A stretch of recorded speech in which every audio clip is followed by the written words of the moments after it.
Ladies and gentlemen, boys and girls, we are back with some more DEI action with the Odrysian Kingdom. And last stream, we were just highly successful. We managed to smash, and I mean smash, Athens and Sparta. We now control their beloved cities with the unique buildings in their settlements. Honestly, quite cool, the wonders that these two ancient cities possess. And of course, we're substantially richer as a result of it. But this newfound wealth comes with its own set of challenges because my armies in Greece are an absolute mess. I have absolutely no understanding of what these armies are trying to be. They are so random in terms of composition. And over the next couple of turns, my goal is to figure out how to actually manage these armies, man. We need to shape them up, transform them into something that's actually, designed for a specific purpose. Because as far as I'm aware, I just picked up some very random units ever since I went into Illyria, and similarly, the battles outside of Athens against the Spartans, which that was one of my favorite battles of the campaign. Only rivaled by the ones I had against the Royal Scythians in the north. Yeah, those battles were awesome, dude. I mean, the defensive battle against the Athenians was also pretty cool, when I just kind of held them at bay and then flanked their numerous hoplite formations, although those veteran hoplites that there still fought like men possessed. Still, as I was saying though, those battles, I took a lot of casualties in those battles, and I've had to merge a ton of Thracian units since they weren't properly recruiting locals to replace them. So now we are left with two armies that are just very, very random, and I need to go shape them into something coherent, because otherwise I'm just not going to have forces even worth fighting with. It's just going to be too weird.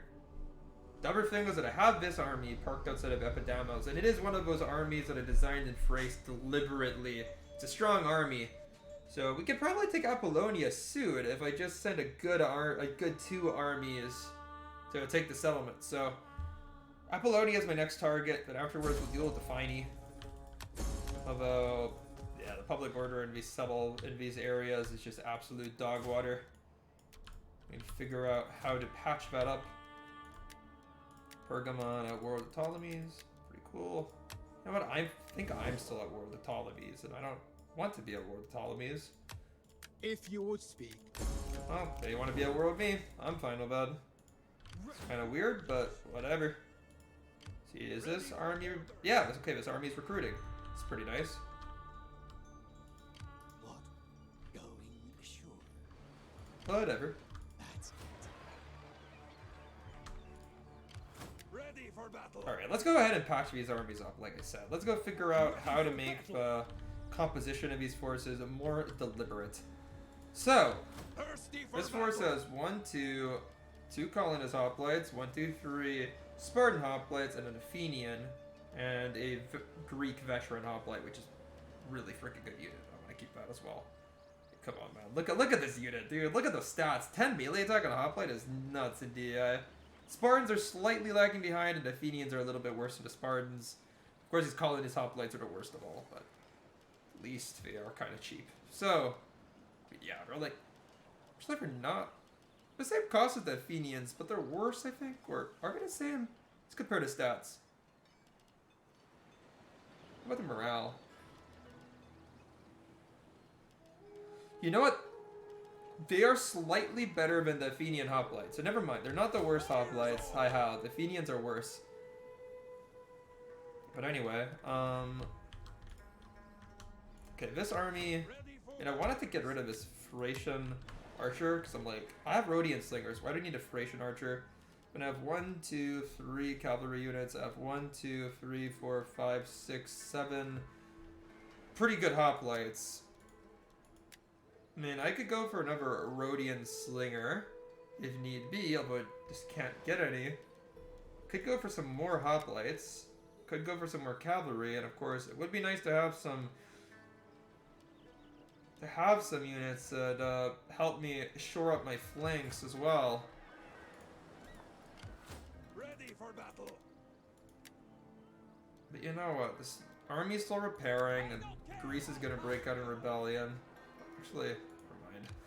I was gonna patrol the region, but it won't help quell the rebellion, so why would I do that? Thirsty for battle. This army is healing up, but this army is just crap. Genuinely, it's just a bad army, man.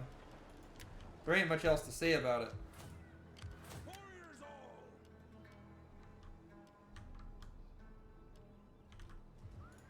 Ready for battle. So I'm thinking, with this army, we definitely do need to change some things up.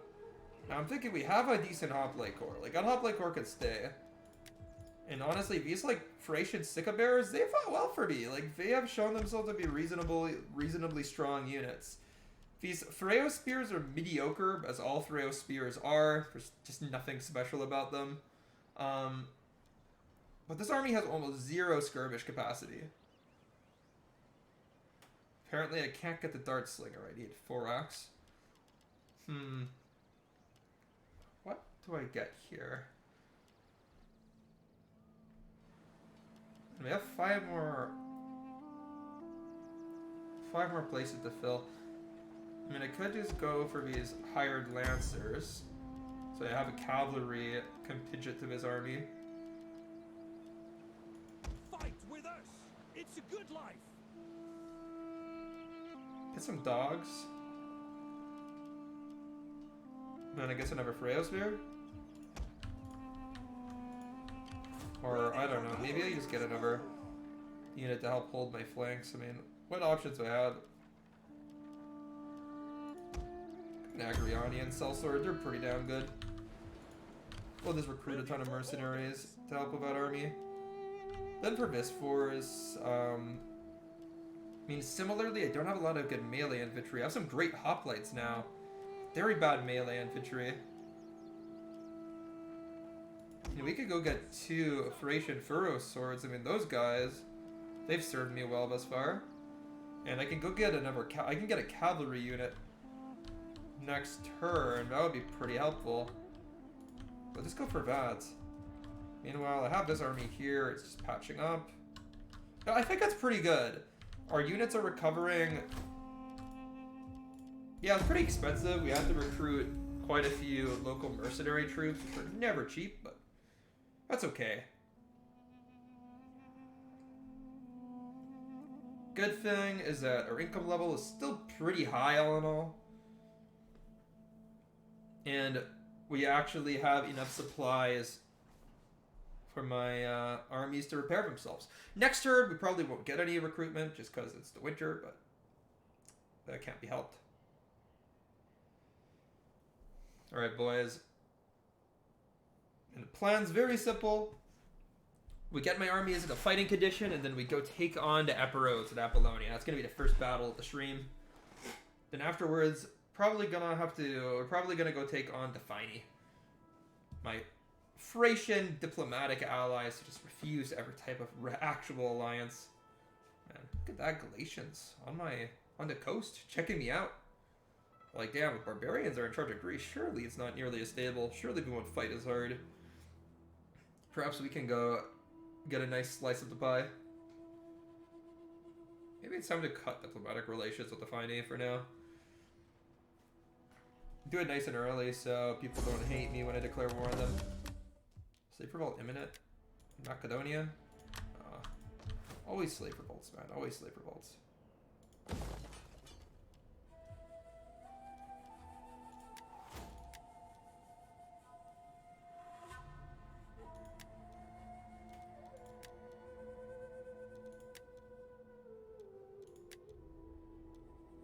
Man, honestly, it seems like the game wants me to do, like, wants me to research military stuff right now. That makes sense, and you know what?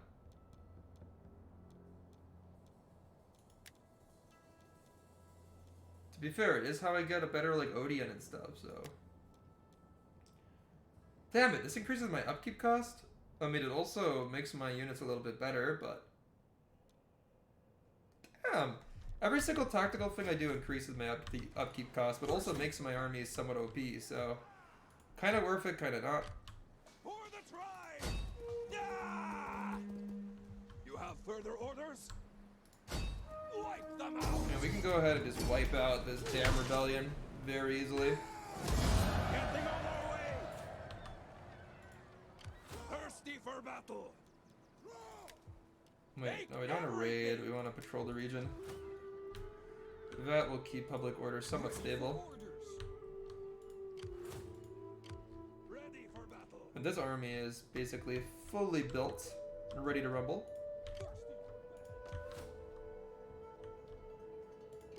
How can I assist you? We almost have growth in this province, yes. I've been waiting so long for Dacia to get an ever-built slot. It is finally happening. Let's fucking go. Ready for battle! Ready for orders! I don't know, I mean, we could just, like, build up some more troops here. I mean, yeah, once we go to war against a Finey, we'll need a strong army in this area to attack. I don't want to get, like, those expensive troops, though, so let's get some nice Thracian... Some nice Thracian Feroce warriors, you know, just a classic. We can get a couple of D swordsmen. Wait, can we get any more troops? For the tribe! I think we can recruit only 4 at once. Oh, whatever. That's reasonable. Ready for orders!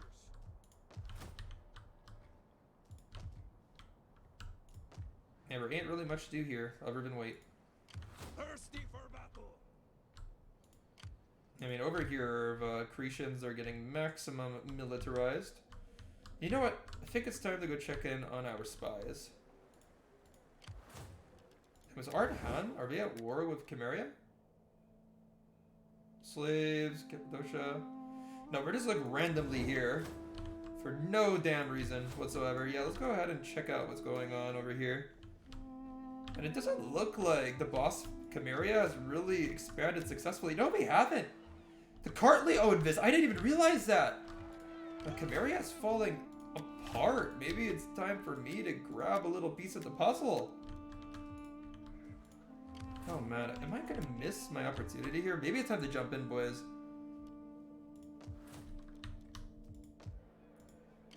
I mean, if I could just go like next turn and wipe him out, heck yeah. Then I can get a baggage train. For us, lads!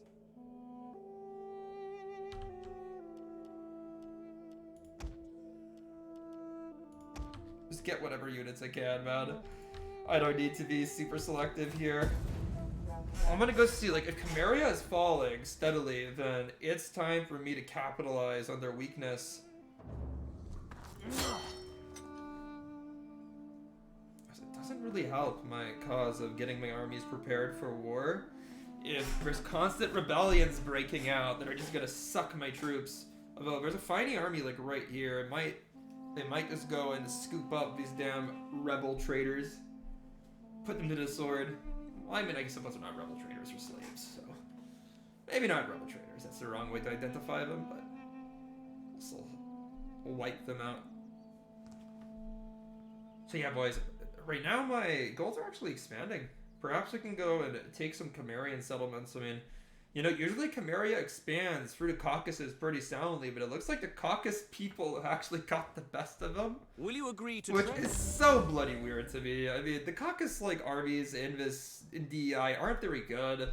Like, we have Axemen, they have, like, some really shitty pikemen and some meh archers. Like, they're just not a power player.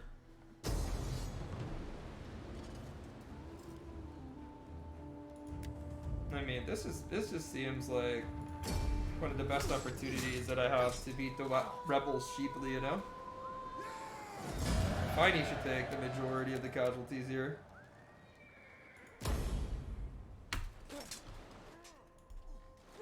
There we have it. Can slaughter some of these slaves. Although it did actually hurt my army a lot. Honestly, it was a pretty decent slave army. Like, all of those hoplites, all of those peltas, I mean, with those experienced chaperons, that was a reasonable fighting force. But I don't know, I feel like if I fought it on my own, I would have done better. Maybe I should have. But too late now. Pulpadeva. Some slave riots. Unfortunate.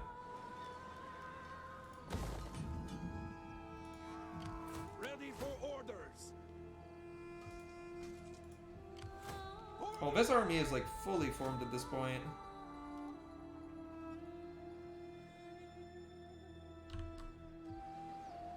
I mean, we could send these guys to Apollonia to go make battle.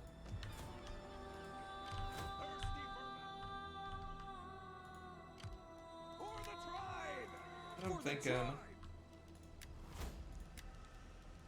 thinking here, boys, maybe we can do a bit of a game remove. So this army over here in Greece can go to Apollonia. Wait, I have agreements with Epirus? What the hell? Oh no, I was trading with Can we still declare war on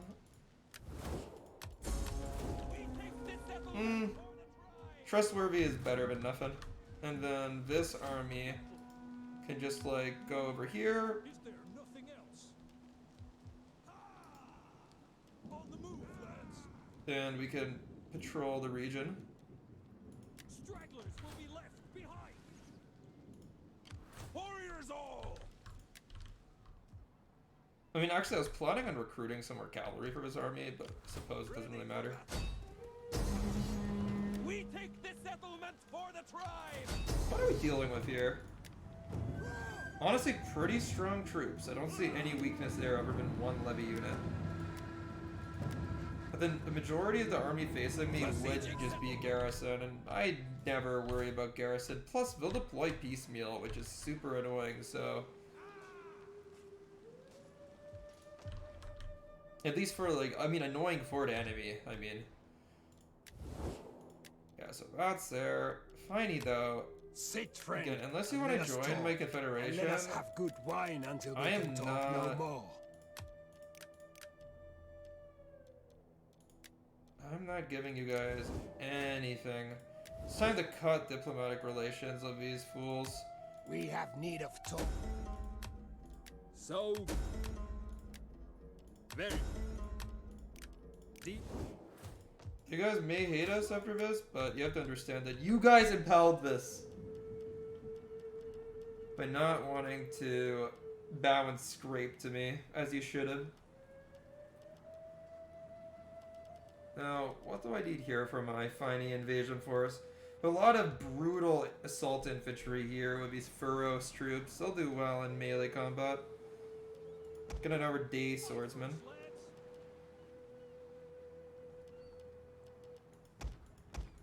You know, I think some nice Thracian archers would probably help. Alright, we can go shower the enemy garrison with deadly missiles. And then afterwards, yeah, we can maybe get some cavalry or something. Yeah, this force can just kind of relax here. Maybe grab some more recruits. Meanwhile, we're just going to invade Apollonia.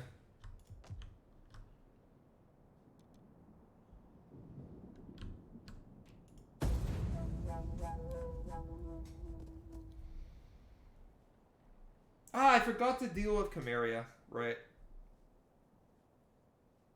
Next turn, we invade. Or let's go check him out. Hey, Mirror Man. What's up, dude? I love how you always introduce yourself with, like, random letters. It's oddly charming. It's just like, oh, hey. I have achieved consciousness. I am here.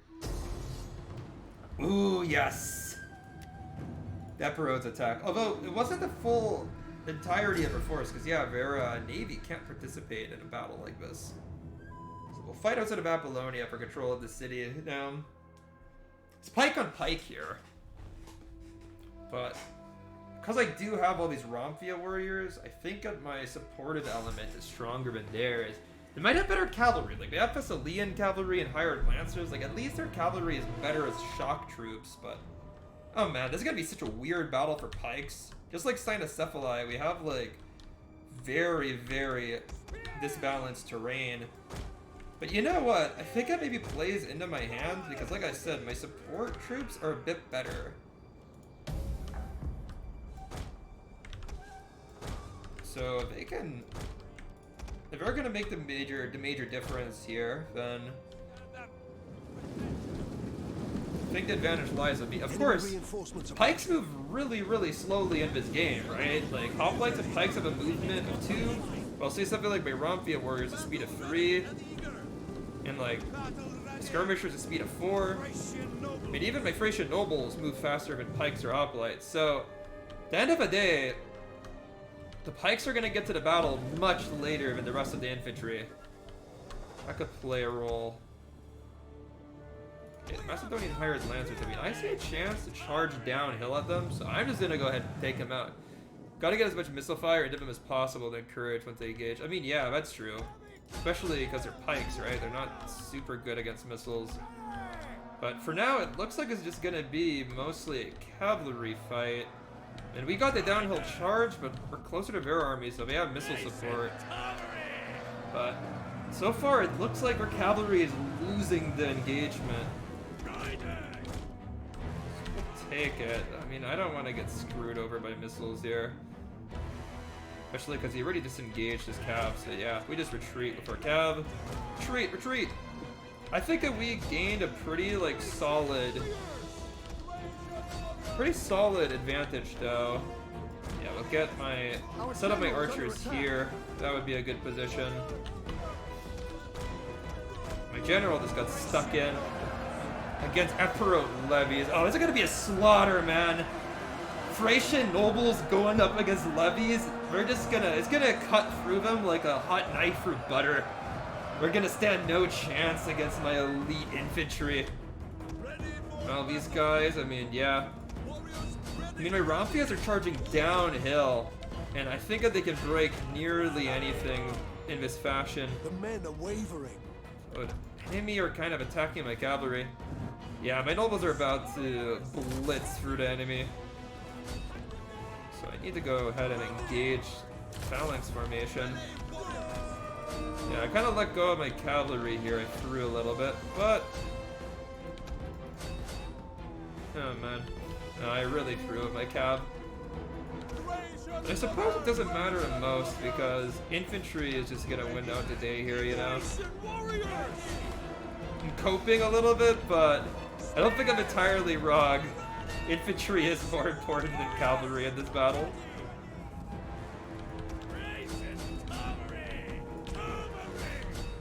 And we lost one unit of cav, so did they. Ended up being pretty even Steven. Okay, we need to organize my forces a little bit better. And get some nice encirclements. My Thracian nobles are pretty evidently attacking pikes head on. That's not a good thing.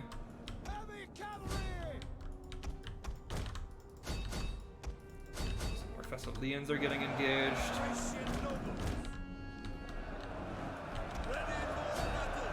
There you go. These hoplites, they are disintegrating and surrounded.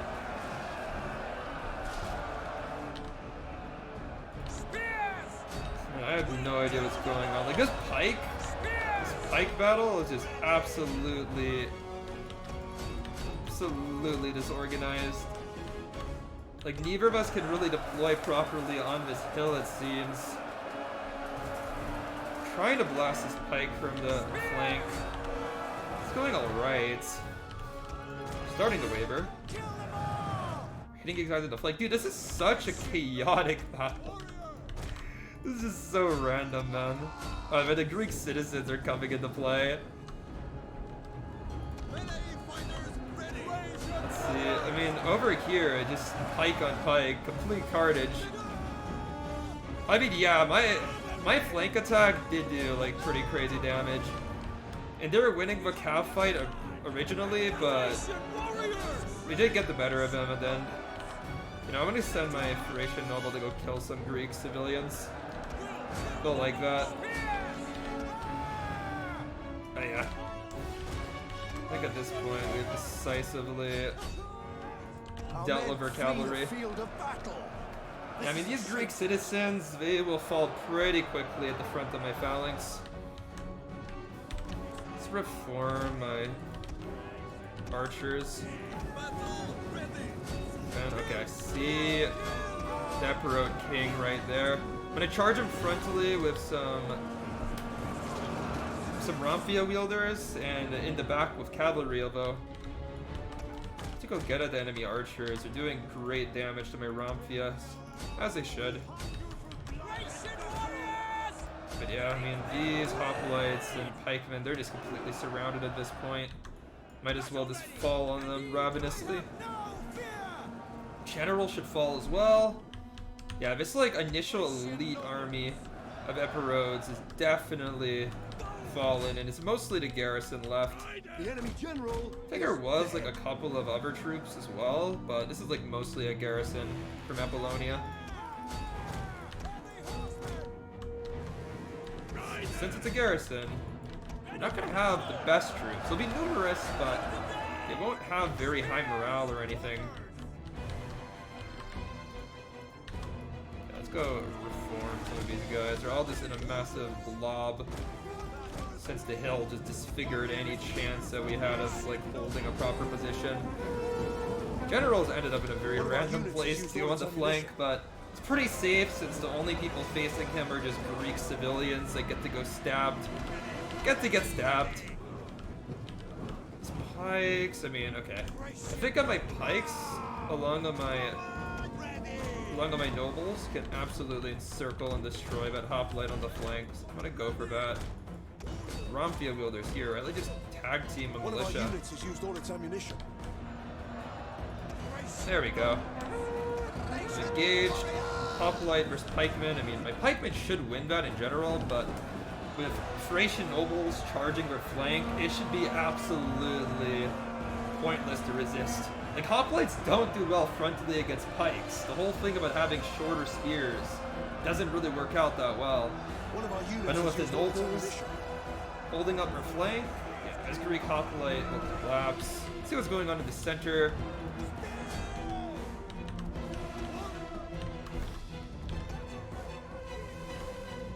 I mean, okay. So we chased down most of our archers. Our cavalry was successful there. It's really just enemy hoplites left. And we can The battle is turning in our isolate them and also just engage them front on my pikes and probably win anyway.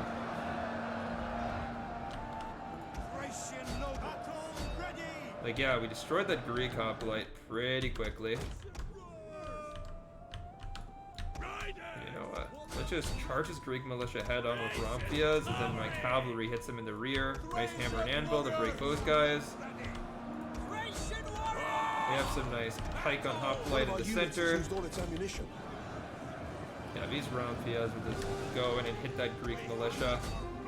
These Thraeos infantry can hit the flank of these guys. It's all about just outflanking hoplites, you know?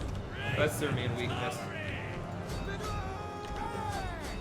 And you can see the Emperor lines at this point, they're just collapsing. Simple as that. Pretty easy win. Pretty easy win. I mean, the Epirote main army put up a reasonably sound fight. You can see some of these troops did pretty good. But it's just a garrison, man.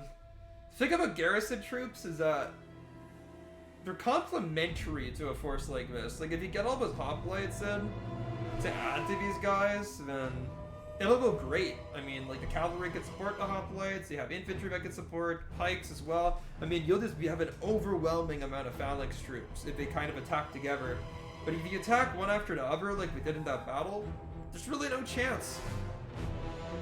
Because the hoplites of the garrison will just get isolated, as I showed, and, well, that's why a lot of them got completely destroyed. You have further orders? But, yeah, now the Epirotes are in trouble. So I'm pretty sure that we have two armies coming for Apollonia, and yeah, we're just gonna wipe them out. Sort of just GG for them. But that's to be expected, man. When does Epirus ever do well when controlled by the AI? They just have far too many enemies, and a lack of friends just really screw them over. Speaking of a lack of friends, I wonder what my Thracian brothers here are gonna do. I mean, we've broken off all diplomatic ties with them. They're probably furious. Question is, are we gonna attack Set us. right away, or are we gonna do something weird? I mean, it looks like we're just like thinking, what happened? What happened to our brotherly love? Let's try to repair things. But no, I covet their lands. I want to take Pella from them. Let's go back to the Greek front before I focus on Chimeria. Man, this is going to be a very easy seizure of Apollonia. You know what? I'm pretty sure we're going to have a rebellion here anyway, so might as well.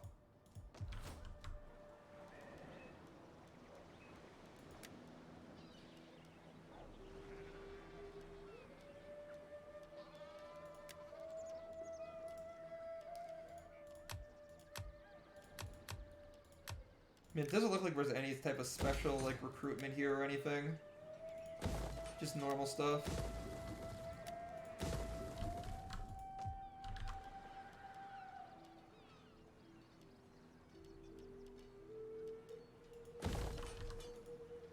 Ready for battle.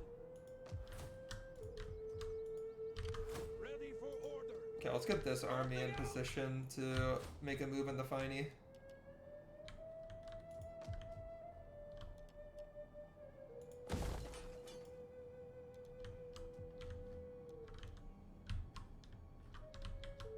What about here? I mean, we have 0 diplomatic. Oh, ban. Okay, yeah, okay, so the Bosphorus kicked up does have troops. Holy crap. But the Kartli are just moving in and wiping them, man. Okay, let's go bring the spy back. I want to keep an eye on the Bosphorus Kingdom, because if they show weakness, I'm just going to pounce with his army. But for now, it doesn't look like I'm going to have the opportunity to, so I'll just have to relax.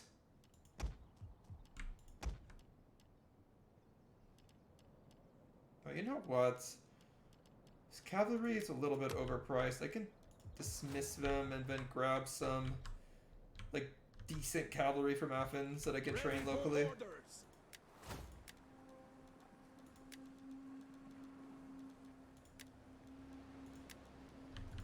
Go ahead and get some buffs.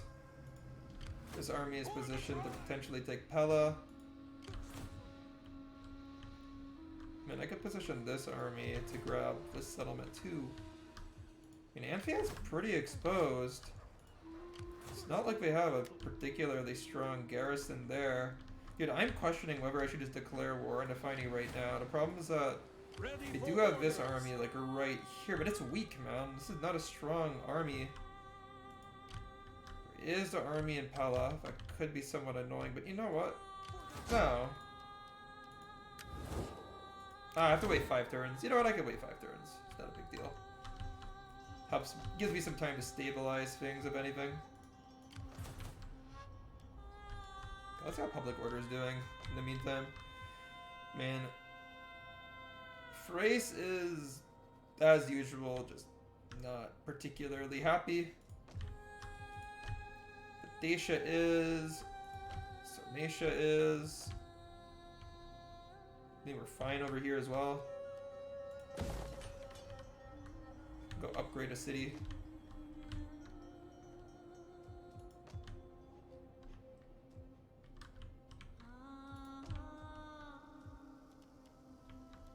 Man, I really want to buff public unrest, if anything.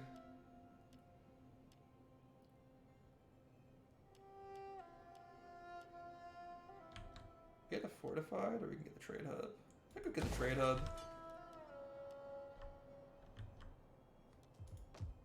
What about here? Nothing to really get.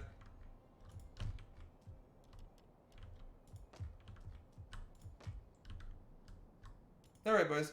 I know that I know it's not the most captivating thing ever to. It's not the most captivating thing ever to just play Empire Management, but bear with me, it is essential. DEI has a somewhat, at least to me, it's somewhat complicated the way that you manage these settlements. But yeah, boys. Within 5 turns, we will declare war on Defining. That's going to be my next target. I want to grab Pella. I want to grab Odessos. That'll help me unify both Macedon and Thrace. Absolutely essential, right?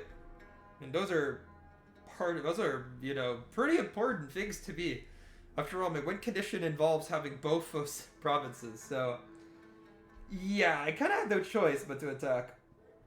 But after that, we're gonna go start focusing on Chimeria. It's gonna be my next target. All the way up north.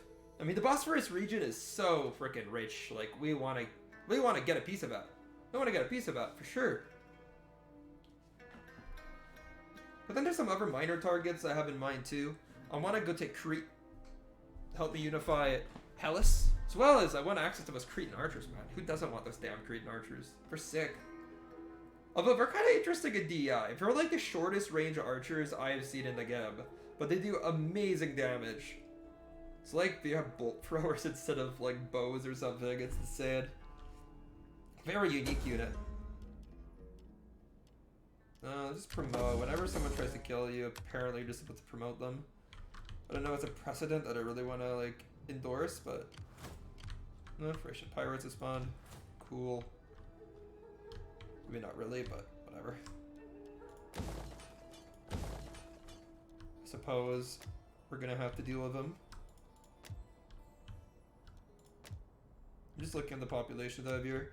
Well, reasonable populations for recruitment. Not a lot of elites, but it doesn't matter too much. Thirsty for battle. Okay, I've had a couple of turrets. We should be able to start retaining troops here. Guess we have a level 3 temple already built. Isn't too bad. It's so weird that at Thessaly, like Macedon, you can't get Macedonian levies. I mean, I suppose that you should probably be able to, but... I am the knife to the ships. You know what? We have like 2 dignitaries. Where the heck are these guys? I haven't been using them for turns. I just forgot all about them. Oh, here he is. Let's go spy on what these guys are up to. For the tribe. Where's the other one? Is he... I am a sage. My words will sway. Warriors. I am a sage. Since they're Mezagatusa, let's go see what the Illyrians are up to. Maybe wipe those guys out at some point. That would be pretty cool.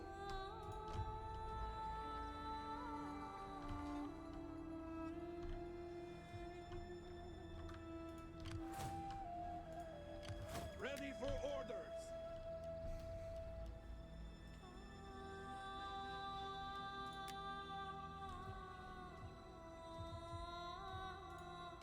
Warriors all. Man, what type of forces could we get on this army? 1, 2, 3. I mean, I'm just looking at this force, and it's like... I think that these peltas are somewhat useless. You know, I'm gonna go revamp this army in the On the move, lads. fashion that I like. Come. Can I get a fight for us, cavalry in lads. it? I'm gonna get a D swords. D's swords.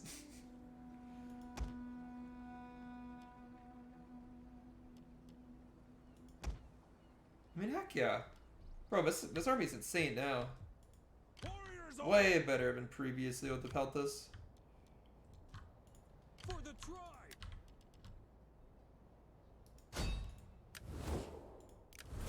4 more turns. Yeah, whatever. Can attack in 4 turns. Or earlier, I guess. But then again, we're only trustworthy. We're not, like, exceptionally well regarded, so we should wait.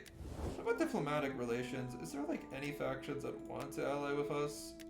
I mean, the Romans The might. day's greetings to you. I'm sure your goods are worthy, but Romans have no taste for them at this time. Trade with you? You know what? If we could We do make not get believe in chummy with wasting the the Romans, time of honest Roman merchants. that would make things a lot easier. I'm sure your goods are worthy. Okay, all of a sudden the Romans don't want to deal with us. They're like moderate, and then after we started adding money, we're like, nope. You know what? We are schizo. We don't want to deal with you.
Well, the Cimmerians, okay, they just captured a territory. Pangoria. Maybe it's time to strike. I mean, I don't think that they lost many men, but maybe they just left their capital somewhat unguarded as a result of that attack. Again, I don't really have a good army nearby. Like, this army is kind of shit. Oh, and they're suffering from low supplies. God damn it. It's always this region, dude. Sarmatia is just the worst region ever when it comes to supplies. The men are just dropping dead left and right in the most random places all the time. Thirsty for battle. Getting on our way. For the tribe. Warriors all. Well, you know what? For the tribe. In a couple of turns, we're going to be able to attack the Finey. We have strong forces built up everywhere.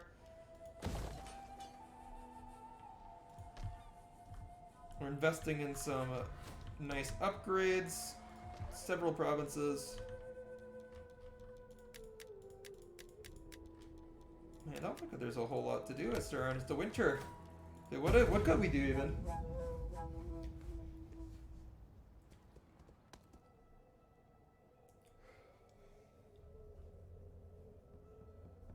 Just have to wait things out.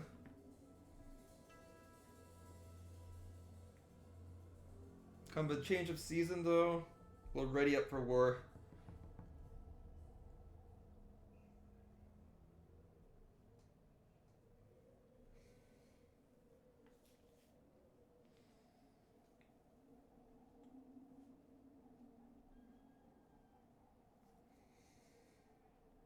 Thinking maybe I should just move my army in Apollonia to Illyria.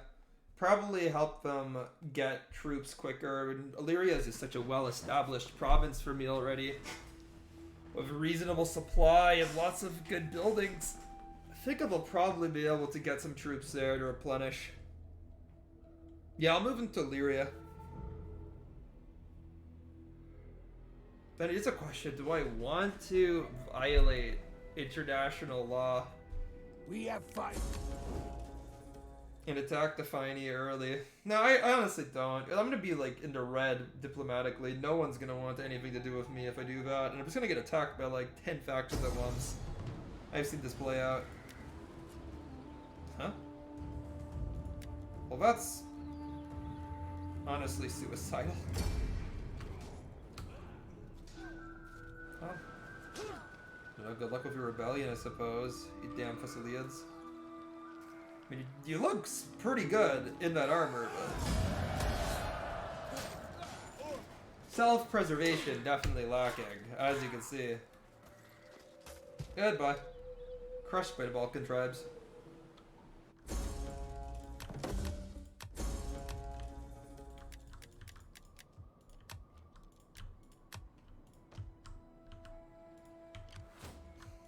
Thirsty for battle.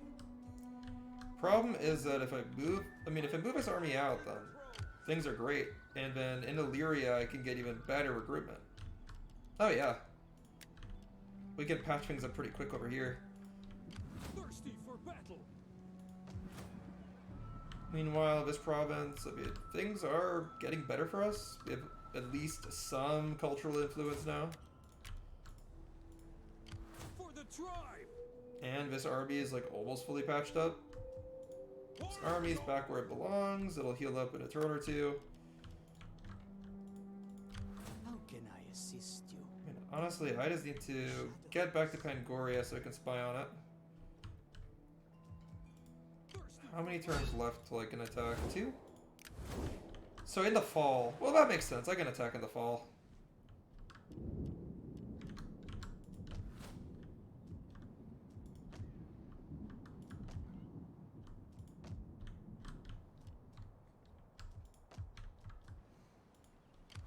Ready for battle. Ready for orders. Ready for orders. So with no cavalry in this army, I'm just thinking about how can I like build it up, you know? No cavalry, no spears. I mean, it would be nice to get at least a couple of cav units for sure. I think that's a good start. Thirsty for battle. I mean, this army is gonna have to go take on Pella. This force hopefully is gonna reclaim enough men to be able to challenge this force. Although that force up on the mountains, it's pretty weak. It's like a tier 1 Thracian army for the most part. I mean, they have some footmen and some longspear peltas, which aren't crap troops. Like, they can kill. I mean, they helped me knock out the real Scythians, but I don't think that they'll be a match for what I have in that army. One more turn, and then we go to war against our Thracian brethren. Hopefully we just wipe them out quickly. I think that we do, because I don't think that their capital over there in Thrace, it can't resist me. It won't. We'll swat them aside effortlessly. And then Pella, they can try to hold out, but we have his army in Athens, a near full stack that can come to the rescue if need be.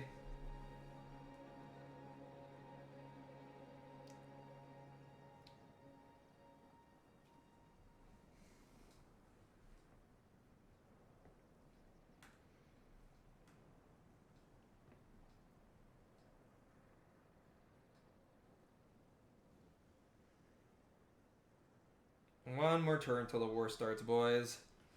Prepare for combat.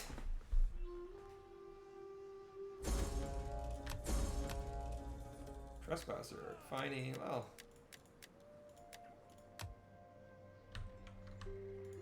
How can I? Steal income from, I mean, the Lyrians, like, we could honestly fight them at some point, too. Could be a nice little side quest. Meanwhile, I want to go identify where the damn Cimmerians are. So I go send my spy around. This army. I mean, it's already strong enough to go and wipe out Anphia, so I just don't see any points to like getting more troops. And then maybe one more D warrior for just good luck or something, but I don't even know how good those troops are, honestly. I haven't used them before. And oh yeah, this army is recovering very quickly. We'll be at near full fighting strength for next turn. When this army is at full fighting strength with some very powerful hoplites. This force is not.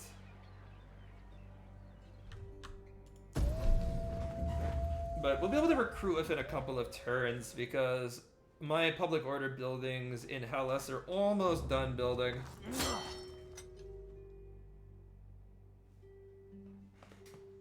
Slave uprising happened right outside of Pulpadeva. Unlucky.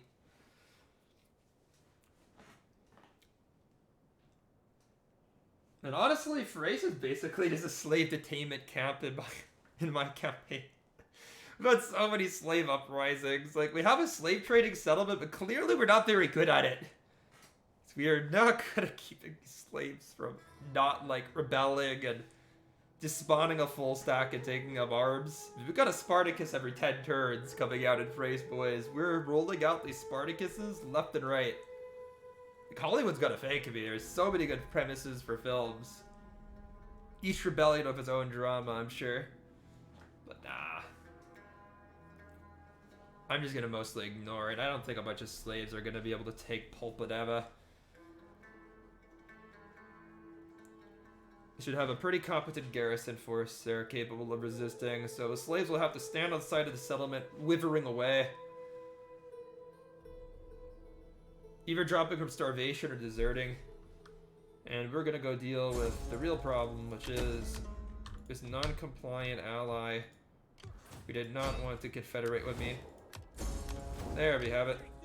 We waited the requisite time, and now we can go ahead and wipe you out. Become with nothing but aggression on our mind. The challenge is going to be that fleet, right? It could be a little bit tricky if they deploy behind me. But otherwise, I think my infantry should be able to attack with enough savagery to just cut them down. Cut the enemy to pieces. how good are my D swords? They don't look super high armor. Now look at their stats. I mean, yeah. I mean, they are like 2 times more armored than my Freya's, so they are a more survivable unit. The morale is really high, 58, and a melee attack of 15. These guys, okay, they are a lot tougher than they look. Like, they are pretty well armored, even though some of these guys are just in tunics. So you can see some of them have pretty decent armor. I mean, some guys with full-on bronze plate armor, a lot of guys with 4x, with Freya's are, but no, yeah, that is 4x armor. But it's 4x armor. Helmets, I mean, these guys are solid.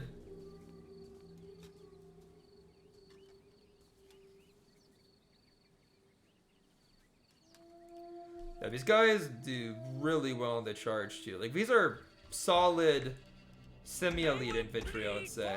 And I'm just gonna give these guys like basically a shock contingent. 2 archers, 3 swords, and a cavalry.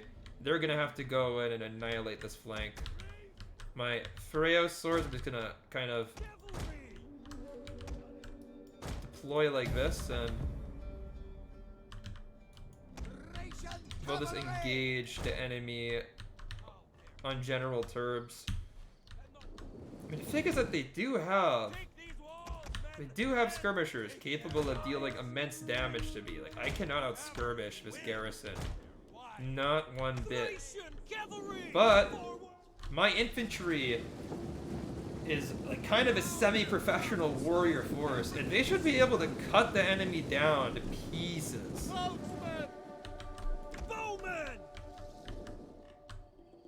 So I think I just engage them as quickly as possible. I should be able to outclass their infantry, particularly with my D swords, although he has Thracian warriors facing them. So the enemy has their best troops positioned exactly where it's necessary. You know what? If he lands these ships close to my D swords, and I just engage him with my cavalry, with my D swords, it'll be great to just cut down a lot of his navy and get this kind of X factor off the field. Meanwhile, I can of course just send my archers to go attack the Thracian warriors. Why not? These are the best troops the garrison has. Why not just take some pot shots at them? Cloaksmen! Warriors eager for orders! Take aim! Thracian bowmen over here, you know what? Let's go send a Freya's to go engage a Thracian militia.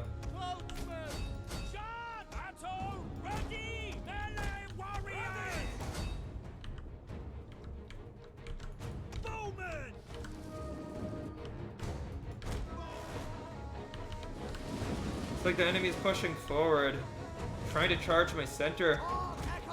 One of our units has used all its ammunition. The enemy navy is basically just full of peltas, which is annoying. We got some good shots with my D swords. But no, the enemy is just peeling out of the city. I mean, there's really not much else for me to do. For the Thracians, we do best on the charge. One of our units has used all its ammunition.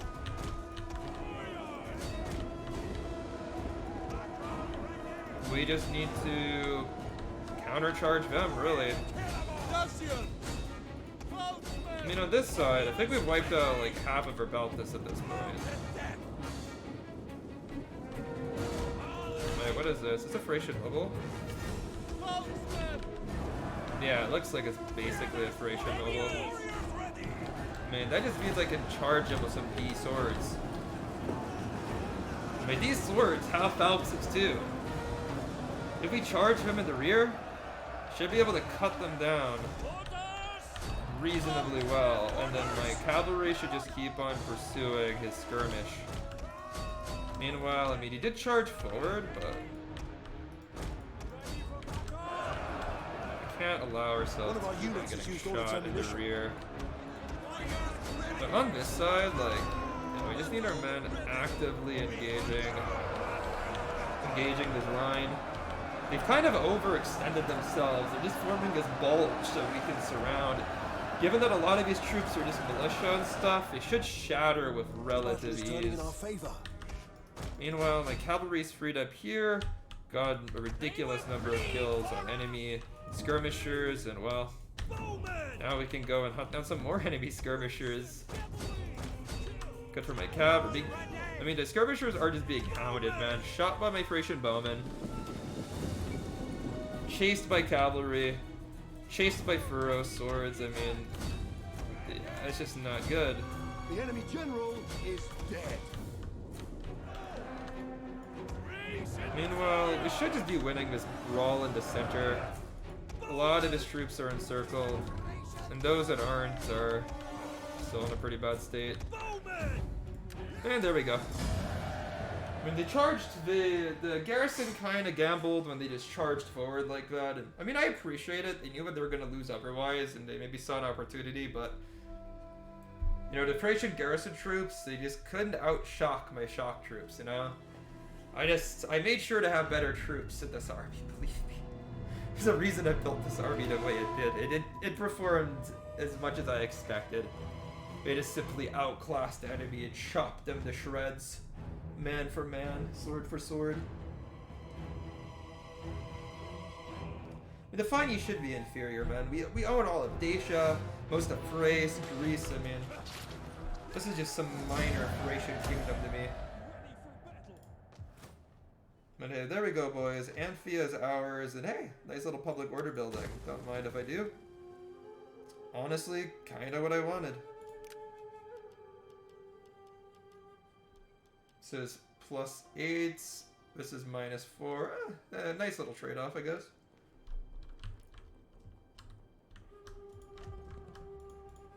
And yeah, we can eventually just send this army around to deal with this slave revolt.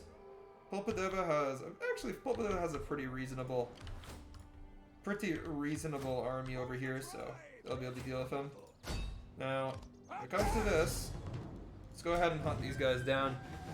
The enemy outnumbers me, but I think I out-quality them pretty significantly. Problem is that their army is substantially more maneuverable than mine. They have a Thracian noble too, so it's not like their army is full of crap. And those Agrianian sellswords aren't bad at all. The thing is that he has a lot of Thracian levies and levy spears, which those guys won't put up too much of a fight, I believe. But you know what? This is nice open ground right here. We can just form up on this hill. Maybe make the enemy desperate to engage me on the hill.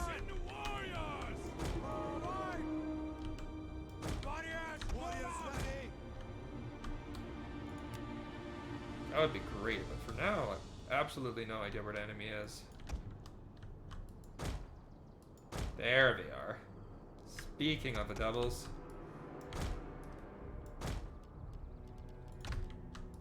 We have discovered the enemy's hidden units. What I'm hoping is that we can maybe entice the enemy to attack us with my archers.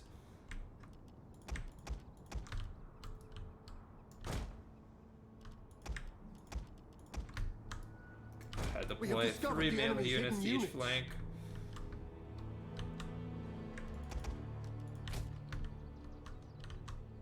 I mean, the enemy is mostly using Peltis. Very Thracian of them. Our hidden units have been discovered. And, well, because they were mostly using Peltis, I did entice them to attack us. Just a question of, can we form up in time? I mean, most of my phalanxes are in place, so let's just get the formation down, boys. Pikes out! Present to the front, align the ranks, be perfectly formed. Do not break, boys. So they're moving to the right. It looks like we're trying to outmaneuver me. Warriors, eat of the blood! Which makes bloody sense. I don't want to engage my pikes head on. Thracian warriors! Oh, fuck it. If you guys are being like this, I'm gonna give chase. I know that a lot of military defeats started with such thinking, but you also can't retreat like this without leaving some units exposed.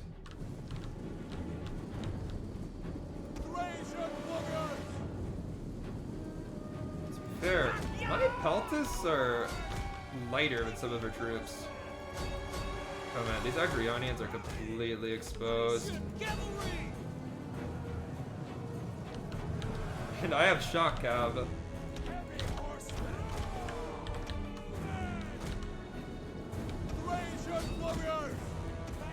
If we could just go charge the enemy general. You know, Rompia warriors like to be on the charge. They don't like to get charged. I'd love to just go and charge the enemy general down. It is leaving my men more exposed than I would like, though.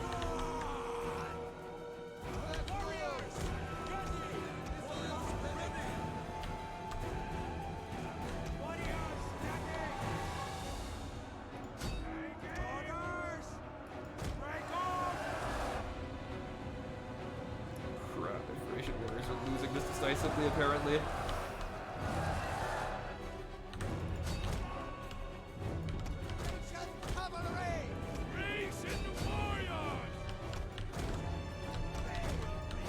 Guys at play. The men are wavering. There's so much blood already being spilled. I mean, on the one hand, he lost an Agrionian sellsword on this flank and a Vespasian warrior. On the other hand, my Rompias are getting cut down by the enemy general, who's honestly shown quite a bit of resilience. My Rompias, they are holding on for dear life here. Man, we can just target this Thracian Peltas. They don't really have armor, so we can smash them. And these Thracian Furrows infantry are consumed by cavalry, and they're being attacked from the front by my pikemen too, who aren't in a pike phalanx. And I just think that these guys will eventually rout if left like this for too long.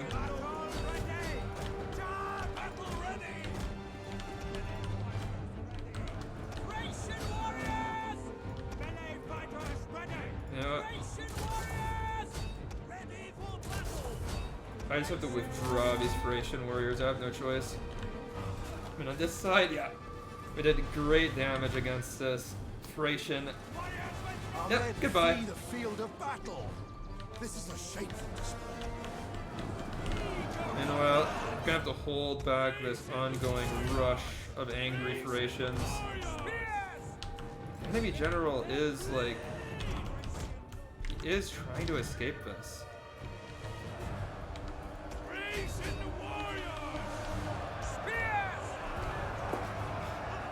Yeah, on this side, my pikes are making pretty short work of some of these Thracians. I've already tacked up 10 kills. This side, we're closing in as well. We're going to start shearing them to pieces. Oh, man. Oh, this blob of Thracians is totally dead. I mean, you guys saw how well the enemy Thracian warrior general did despite getting charged? And imagine how well mine's gonna do charging into the flank of inferior Thracian units. I mean, come on, it's a matter of pride to at least kill 100 here. Yeah, we already got up to 40. We're moving pretty quickly in the direction of 100. Not quick enough, though. Poor form, boys. But routing 2 units is reasonable, at least.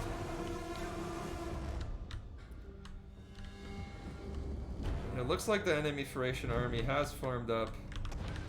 Oh! I didn't even notice! My cavalry killed the enemy Thracian general. We hunted him down. Thracian nobles off the field. Thracian nobles.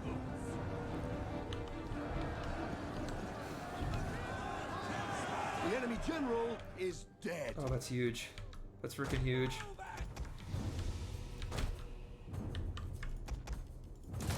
Now let's go ahead, unphalanx these guys. Move forward.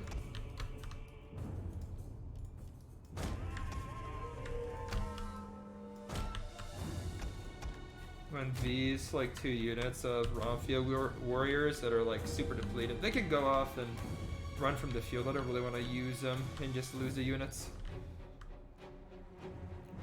But so far so good, man. We've killed so many. The enemy's hidden units. So many units are gone from the enemy. including their general. I mean, I don't know why things are like still considered pretty even. I've lost far fewer units than they have. I mean, so many of the units are like high kills with very little damage received. But yeah, here we go, boys. I'm just gonna go ahead and form up. Oh crap, crap, crap, crap. We have discovered the enemy's hidden units. I didn't realize that he still had cavalry left. Man, we just lost a unit. Rip. Our men flee the field of battle. This is a shameful display. We have no fear. Enemy cavalry doing the Thracian shock charge pretty effectively, if I may say so myself. Move it. We need to back off as a One of result. our units has used all its ammunition.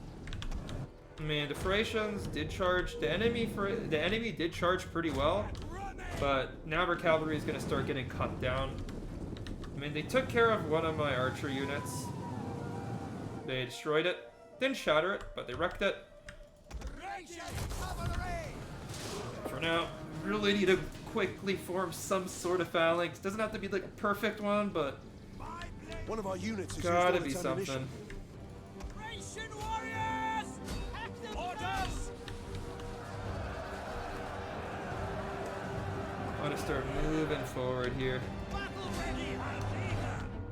Thracian nobles! Yeah, we're trying to hit my flank. You guys can see, right? One of our units has used all its ammunition. Coming up on this side, and you know what? I can understand it, but you're using Thracian light spearmen, so I don't think that the enemy can really like understands how to properly do a shock charge on a flank. You need a nice unit like a Rampia wielder or something. I'm gonna show them that my general is fully capable of just shutting down this paltry offering that they hope to break One of our my units has used flank all its with. ammunition. Thracian cavalry! Meanwhile, we'll start chasing down the enemy cab, showering the enemy with arrows so they just can't easily engage my pikes. They will bleed for us! Warriors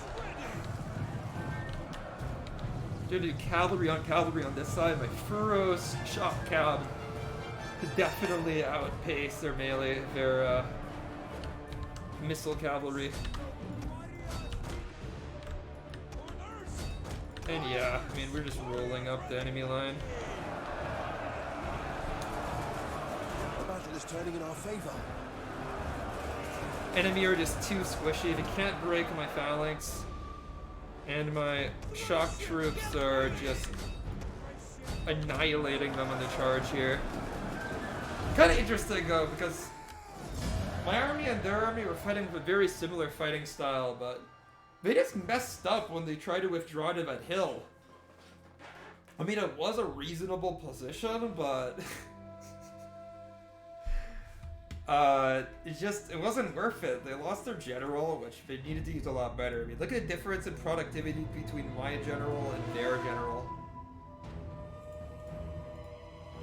It was Agriani and Sellswords also. They need to be strong, man. Like, those units, they should have been hitting my flank instead of those light spearmen at the end.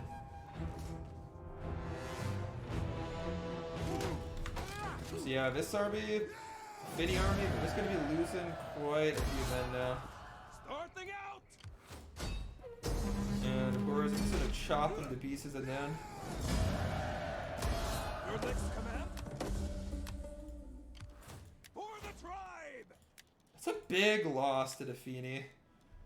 It's a humongous loss.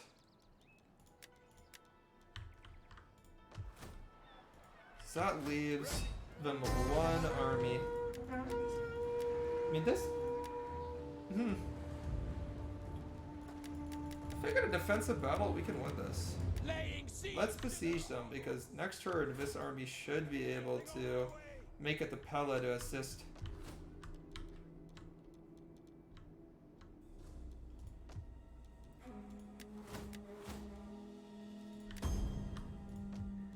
go bread and gams, pulpadeva.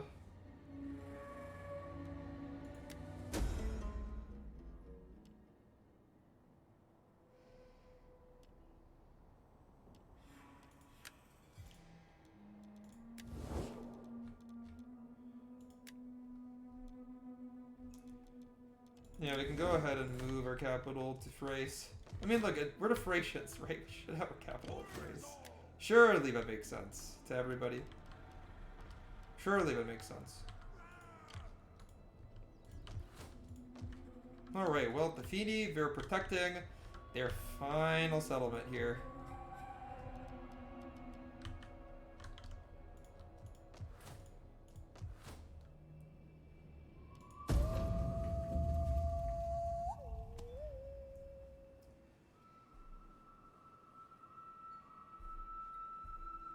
That would be great, though. We've gotten Thrace together. Now it's just a question of, can we get Macedon together?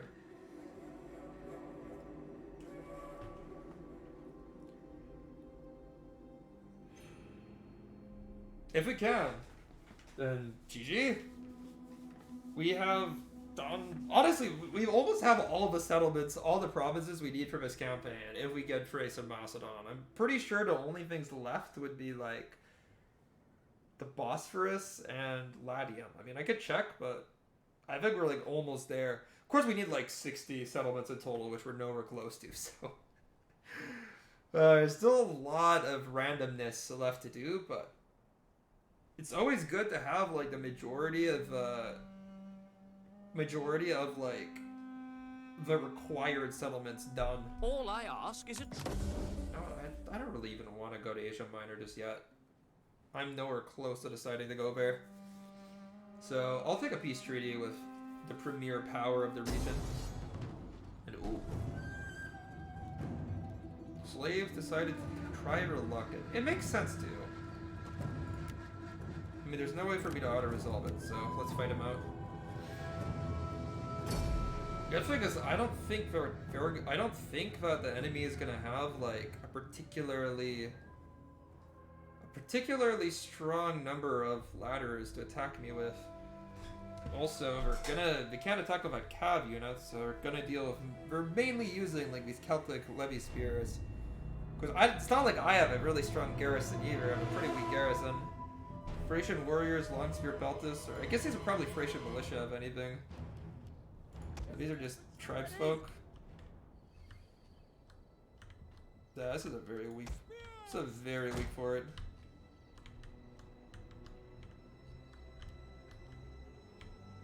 They're coming from this side, eh? 1, 2, 3 ladders.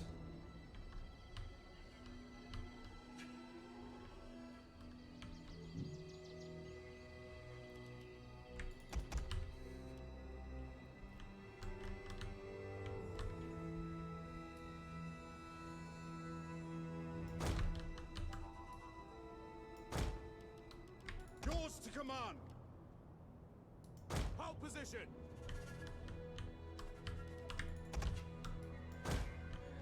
General! Dude, I don't think I've ever defended a barbarian fort, so we'll see how this goes. I mean, from my understanding, the whole invisible spear jerk-off tactic that you're using right now is like pretty nice. His whole finger fist. They think they have javelins, that's funny. Spears ready. By your command. I mean, these guys do have spears if they like take them off, right? Surely. Yeah, okay, we're just playing this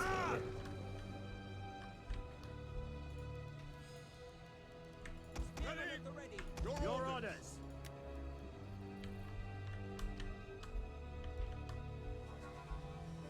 Wait a minute. Doesn't it make sense to just like position some archers here?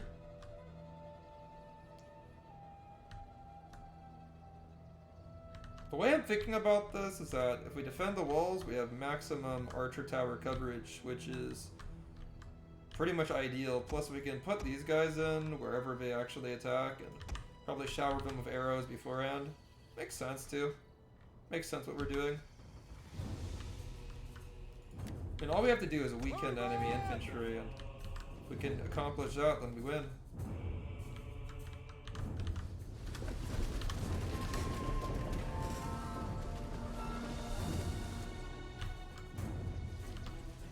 Spears! I mean, their shots aren't going to be We have nearly as discovered the effective, enemy's hidden so... units. Bowman!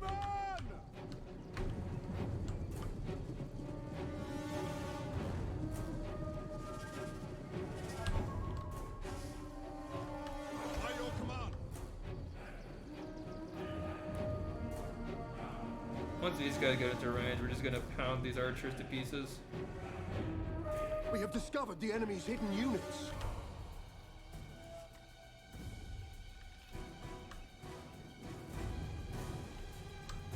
Definitely have a better fire step than them.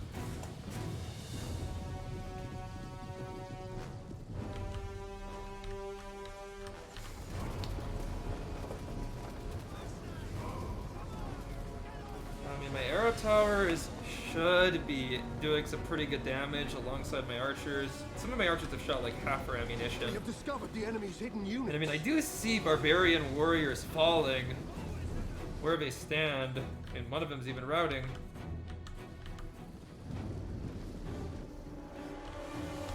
Bowman! Now! I don't think we've lost any men. We So have far so discovered the good. enemy's hidden units.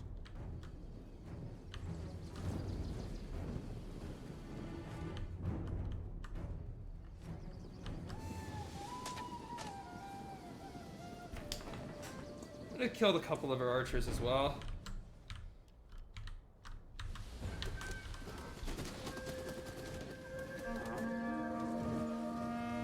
But the Scoria light spearmen, they have better stats than my militia. I really need my Thracian warriors to do a lot of damage here against them. We await your command.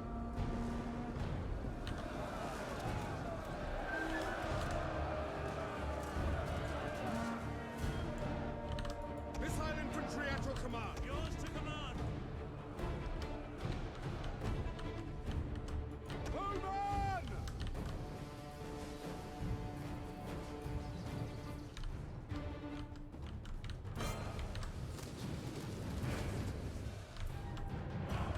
Yours to command. To arms. Bowman! Ready and waiting. Missiles ready and waiting. Oh damn. Command. Man, if we could just like... If we could just completely shatter these guys, that would be nice. Just come on, we want to break our first infantry unit of the battle. I think we have like 9 or so infantry units, so once we get rid of all of our infantry, it's GG. And this unit seems to be getting a reasonable foothold. I do not like. Spearmen at the ready. It is good that we're doing so much damage from afar with our archers. I mean, look at this unit, down to 158. They're not even confident anymore going into the fight. So what about their ladders? I only see, I mean, okay, they put up 2 ladders. Third is still coming. It looks like the men are a little bit ladder challenged. One of our units has used all its ammunition. Some of their units are straight up contemplating.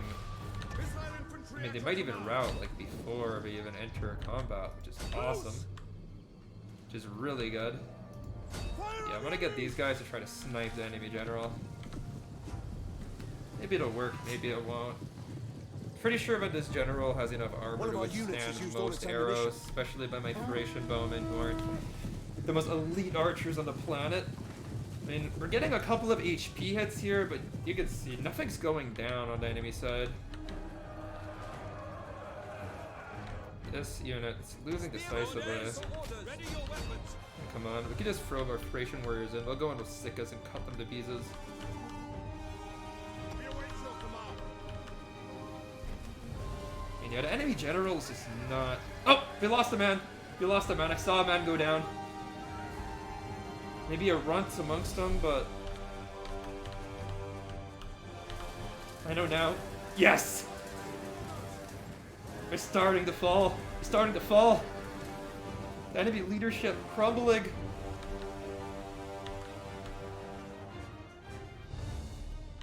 One of our units has used all its ammunition.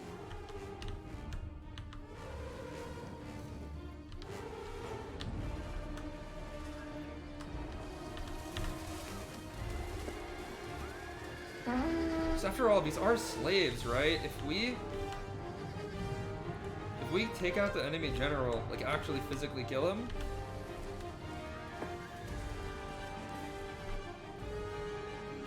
pretty sure that his army just not going to be able to hold out, although, crap, looks like he might just get away here.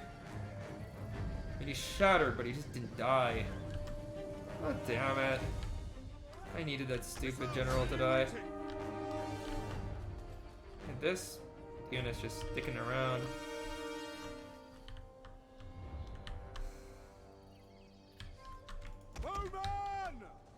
And right now,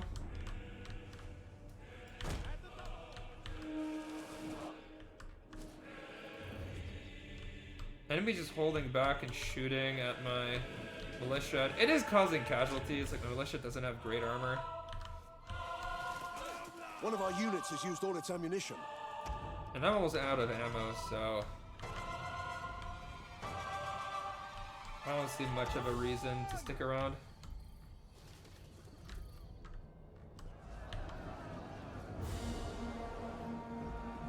Yours to command. Just as I say this, One of our units has used all its ammunition. the enemy starts to move. Spear infantry. At your command. Let's go move my... By your command. Defensive positions. Ready. Move these guys back. Move the archers away. They're like out of ammo. I'll remove this unit. This unit can maybe like just shoot his last little shots. One of our units has used all its ammunition. Thracian warriors.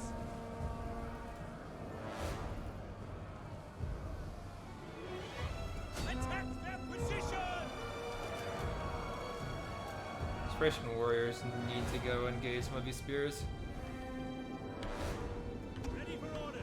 And no, Thracian militia can go form up here. Will help stem the tide. Thracian militia, back to positions, boys. Thracian warriors. I don't think that their backing out really did a whole lot. Like, they're coming back into play. Only a small bridgehead of men formed here, but the Thracian warriors are going to engage them very competently. And enemy archers are providing quite a bit of resistance to me.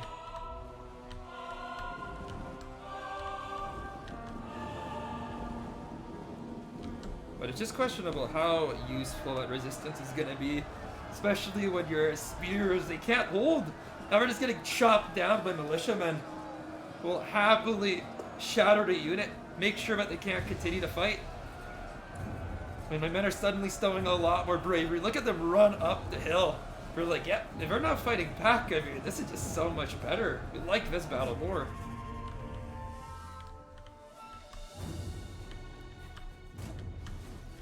Well, the enemy archers are firing. My archer towers are offering somewhat of a reply, but it's hardly an eloquent response.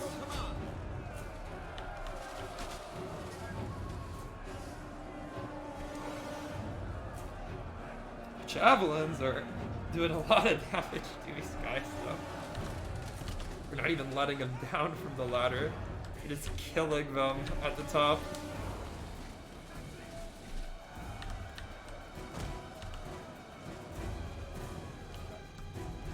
Thracian warriors. Spear infantry. Ready. Spears. Orders understood.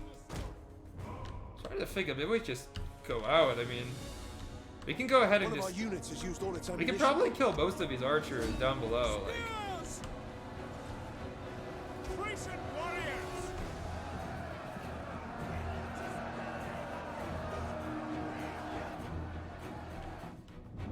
such a bizarre battle up top here.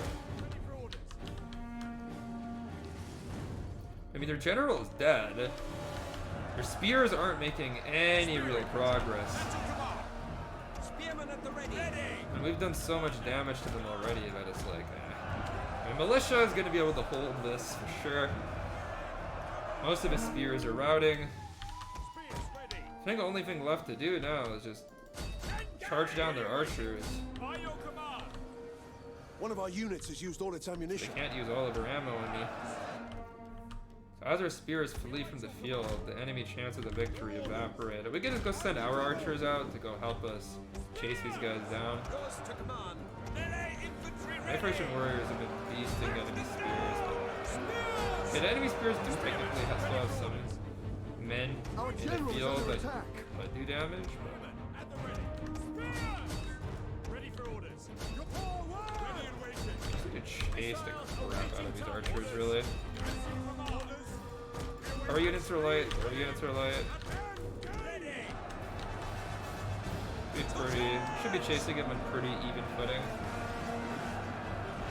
Yeah, the men who are routing up on the top, they're taking pretty consistent casualties as they try to escape, you know.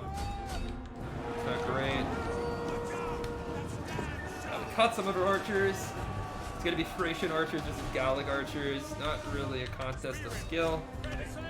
Rather a test of who's slightly more competent among incompetents. Break the lines. At this point, the fear should be spreading through the enemy ranks. I mean, they just see all their buddies streaming away, and it's like, why fight? Why would I fight if my friends are running? As you command. General.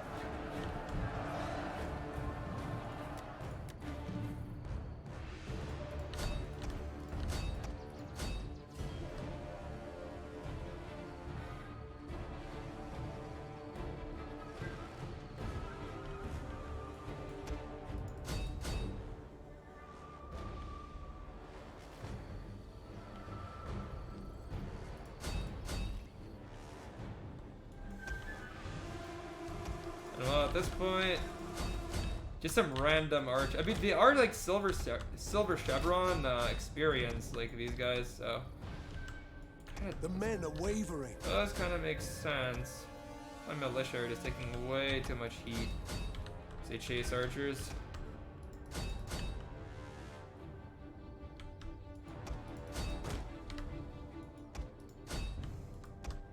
Yeah, Our we men lost the flee unit. the No. field of battle. This is a shameful display. Our men flee the Guys field are of kind of battle. coming back to the field. This is a shameful We lost the display. militia? Are you kidding me? Our men flee the field of battle. This is a shameful display. Oh no. Oh no. These guys go back. We have discovered the enemy's hidden units.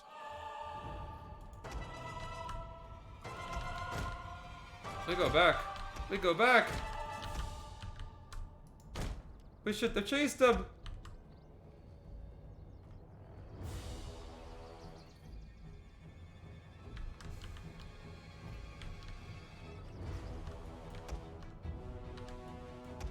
I mean, hey. It's not like anything is lost.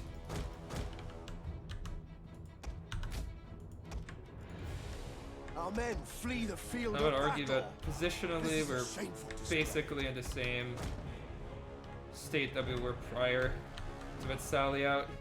Just have to One of form our up units has used on all the its walls. ammunition. And hey, some of our archers are now gonna pursue melee combat, so. And good luck to them. They may have been able to beat my archers in melee, but hardly gonna beat Thracian warriors. So have to get the Thracian warriors to properly engage, and they should start chopping down the archers. So these men are just not fit for an aggressive melee, such as this. The battle is turning in our And there they favor. go. Now the enemies start to shatter. They briefly regain confidence before crashing to the ground. Well, it wasn't a decisive win by any means, but the important thing is that they just lost a lot of men. They won't be able to win round 2. That's all that matters, because with slaves, you only really get one chance to take a city. But a nice little defense here against Spartacus and his rabble. Of course, Spartacus was just shot from the heights of my settlements, and he took the shots bravely or stupidly, depends how you want to put it, and well fell. So,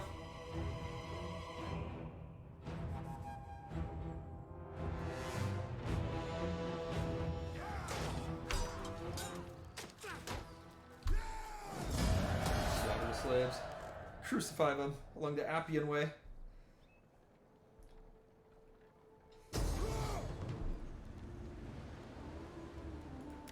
Well, the fighting, try to go for it. Let's see if it works out for them. Right, we had them besieged in Pella, and we decided to sally out. Now, our garrison here is not full. It's not a full garrison. But of course, this is not really a normal army of mine either. It's like half Greek, half Thracian. We have 3 noble cav, which is solid. Some other cavalry, which is honestly all decent too. Rhodian slingers, which are awesome. And a ton of hoplites, 3 of which are Spartan. One of which is an elite veteran hoplite. But we have some decent troops over here. Question is, how bad is this terrain going to be for hoplites? Because I want to just form up a nice front.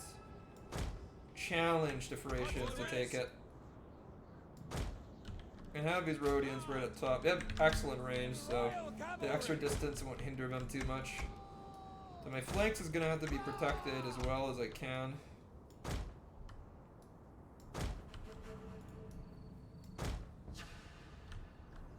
I think this is the best I can do. Commander. Orders. I'll go ahead and just form a nice hoplite line. Let's go look at these Spartans. The colonist hoplites. These are Enemy Athenians. reinforcements Athenians have the 4-axe armor. Hold your station. Distinctive blue shields. What about Spartans? Oh, these guys look like homioi. These guys do have a homioi vibe. These are like the Spartan elites.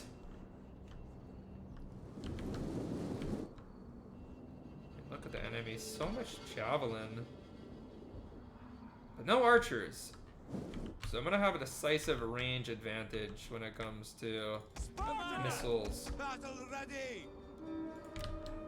Thracian warriors. And my Rhodians, I mean, these guys are just excellent, dude. Like, Rhodian slingers, one of the best slingers in the game, if not the best. So I'm just gonna go ahead and target the Thracian javelins. They don't have armor, so it should go down pretty quick. It always takes a while for the slingers to start firing, but once they do, they just go very quick. One of our units has used all its ammunition. Ton of volley or two should be pretty good. Enemy javelin cabs kind of rolled up.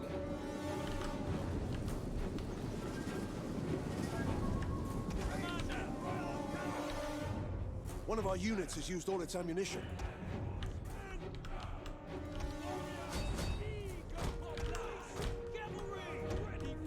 It looks like the enemy is just charging my hoplite wall directly. They just want a steamy confrontation.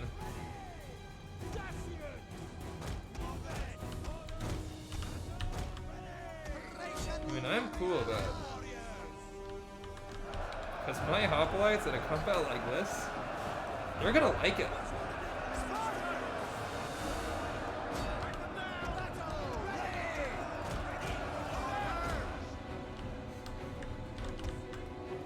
One of our units has used all its ammunition.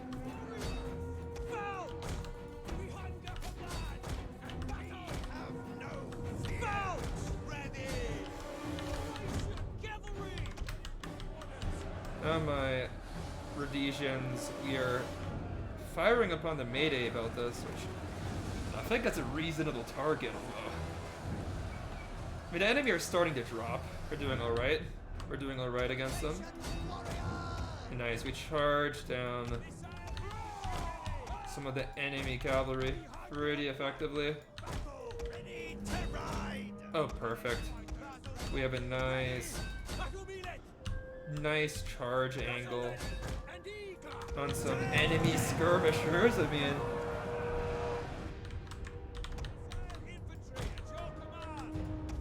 One of our units has used all its ammunition.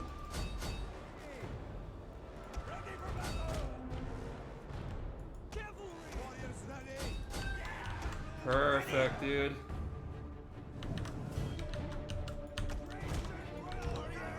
Our general is under attack. I mean, this is like excellent. Just as the enemy army is starting to show its ugly head.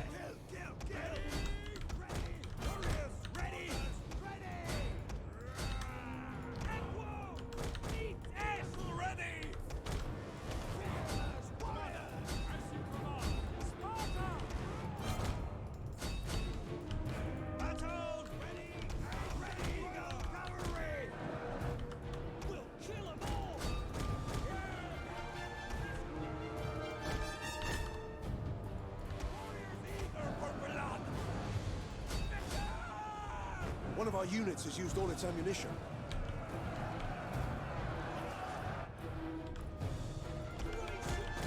So I have to micro bow. The enemy is coming with a lot of bows. I need to start breaking the enemy. They're lasting a little bit too long for my taste. His hammer and anvils need to be more decisive.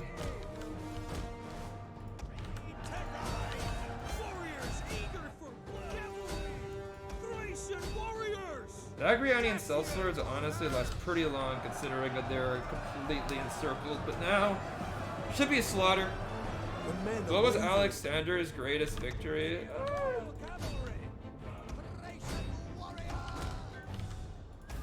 Probably State of Battle of Gaugamela. I mean, that was against the greatest odds. That was the most decisive victory.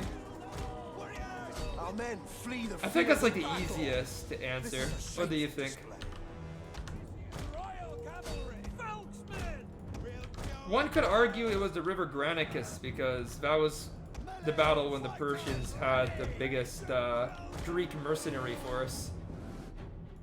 Some people would say that the Battle of Gaugamela, like the Persians were just mainly they were increasing their army's numbers by just using feckless levies that wouldn't have been able to hold against a Greek force anyway.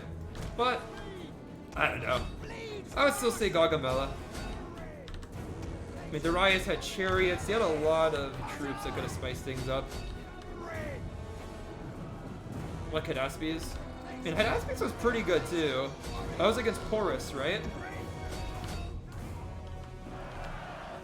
It's also a reasonable option as well. I don't. To be honest, it's like almost every battle Alexander won, like major battle, was pretty epic. It's hard to choose, man. It is hard to choose what his #1 victory is.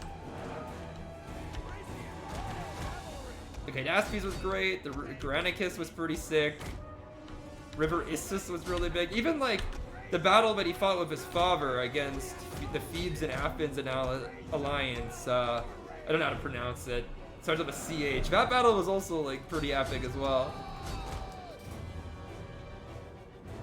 The 4 masterpieces, yeah. It's also just crazy how he was like personally instrumental in leading his men in those battles too, right? He wasn't just sitting from the sidelines. You know, he was an active participant in all those battles. I mean, no wonder he died young, to be fair, considering that, but still. It's kind of crazy. Oh yeah, that fight as well, right? On his way to India. I mean, honestly, it's kind of insane that, like, even in that era, Western troops were getting bogged down in Afghanistan in a conflict we didn't really want to be a part of, right? Because that whole conflict, like, centered around Bactria, didn't it? I don't know, I just find it kind of funny. Here we are, we're breaking the Finey. Destroyed their main army right before the garrison arrived, and The battle is turning in our favor. now we're just slaughtering these guys in a vice.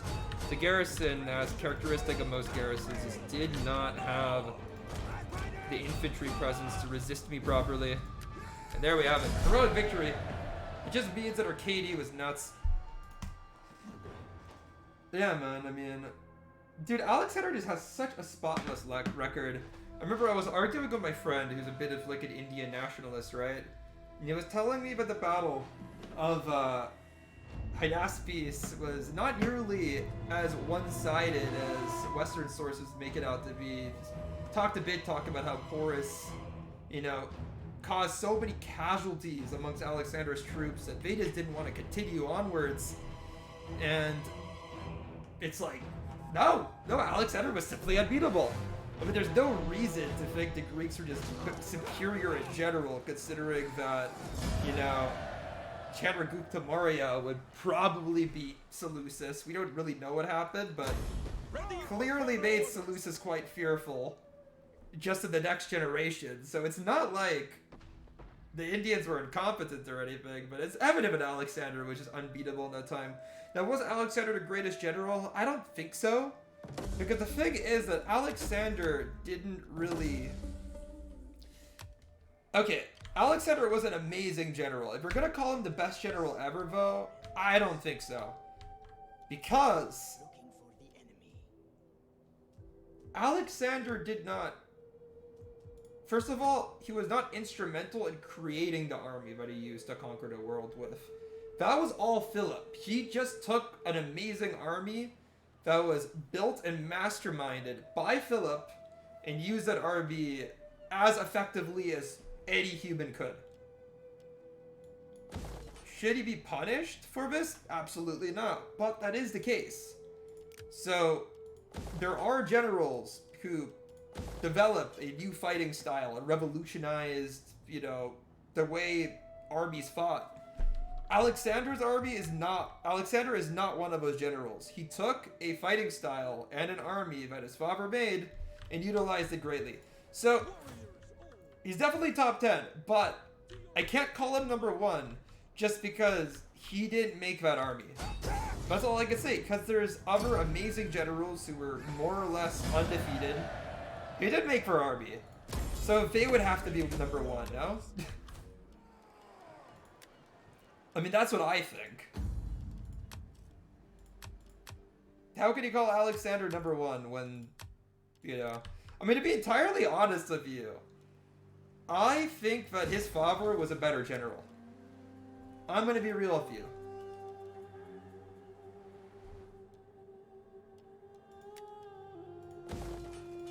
He didn't conquer as much, but he also just didn't really have the chance to, in all honesty. I mean, he pulled Macedon out of the gutter and made it into, you know, the supreme power of Greece.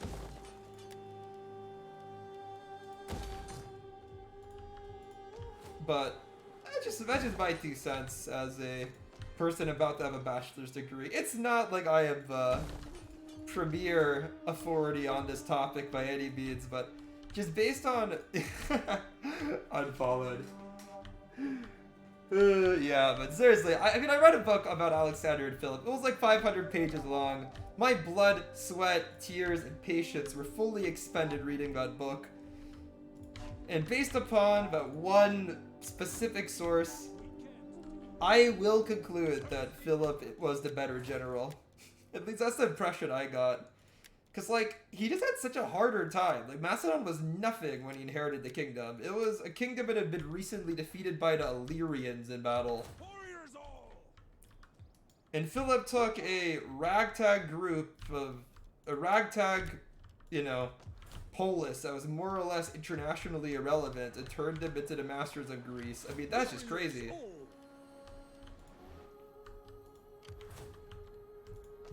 I feel like Alexander had a much easier time. Like, if anything, he was born into, like, the supreme privilege as a historical figure. And he used that privilege to the utmost. But he was very, very lucky to have Philip as a father.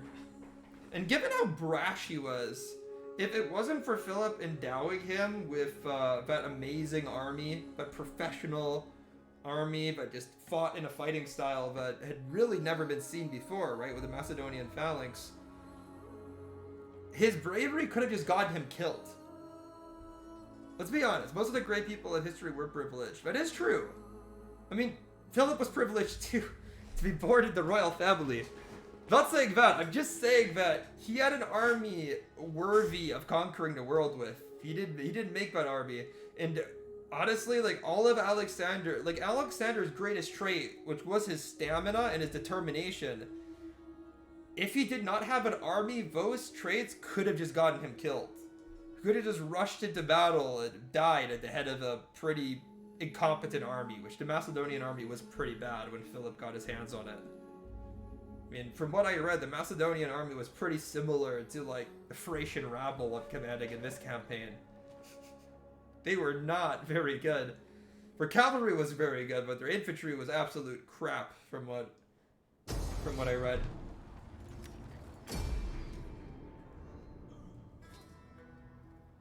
Got a little rebellion here. Thracians were known to be great warriors. Well, from what I understand about this era, there was, in virtually every society, there was a warrior elite that excelled in combats, and the rest of the troops were more or less levy fighters. And sure, you know, a people like the Thracians were known to be extra ferocious, you know? Just extremely, like, let's just say the morale was higher than the average person, just because of her temperament. Let's just say that in theory, right? But despite that, they would lack discipline, they would lack the training to really be, like, a very competent force. And when it came to, say, the Macedonians or the Thracians or whatever, their cavalry would be that warrior elite, but then their infantry would be kind of negligible. The reason why the Greeks were able to more or less keep these people at bay and constantly interfere in their political lives was because the Greeks, their warrior elite, fought as infantry, while, you know, they didn't have the best cavalry, but infantry was more or less dominant in this era anyway. In Indo-European societies of the Iron Age, Europe, sure. So yeah, you kind of get what I mean here, though. Like, the thing is that the infantry of, say, the Thracians, the Macedonians, the Thessalians too, wouldn't have been really that good. They would have been more or less undisciplined. They wouldn't have those hoplites, citizen soldiers that were armed to the teeth, but dominated this age's warfare, right? But then Philip, he took the really bad infantry of the Macedonians and he converted them to something that was actually very effective by coming up with a Macedonian phalanx. So that was his main contribution, and that's the reason why the Macedonian army was so effective, because they had both excellent infantry. They were not organized and drilled compared to the Mediterranean civilizations like Greece. Calling them a rabble is unfair. Perhaps. But again, I'm just going from that one book I read, right, on Macedon and Philip and Alexander. And from what that book said, like, Thracian cavalry would have been excellent. Infantry, not so much. I mean, the Greeks even hired them out as mercenaries, and they remarked themselves that the infantry were not nearly as competent as their own hoplites. They just weren't. Ready for battle. Sure enough. I mean, there's like an extreme to which you could, I guess, take this premise, which isn't worth delving into, because I could overblow it, but...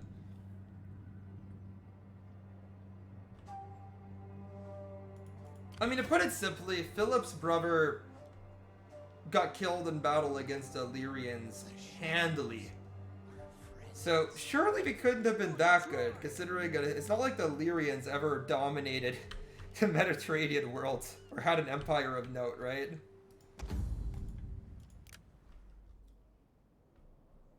But, it's like, okay, almost calling any fighting man a simple rabble in, you know, an army of note is unfair. But on the other hand, look at it like this, right? The levy troops that Alexander confronted when he went into Persia, they were not very good. It's pretty evident, right?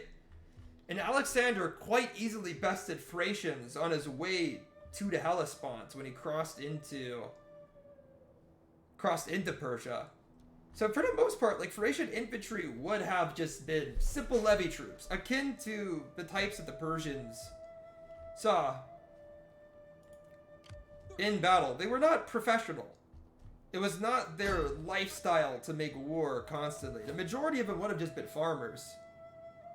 There was the 10,000 immortals. Apparently not, actually. From what I read, by the time Alexander crossed into the Persian Empire, the 10,000 immortals hadn't been an institution for a couple of generations already. Apparently the professional core of the Persian infantry was made out of Greek mercenaries, who, again, they fought in the hoplite style, so his pikemen were able to brush them aside.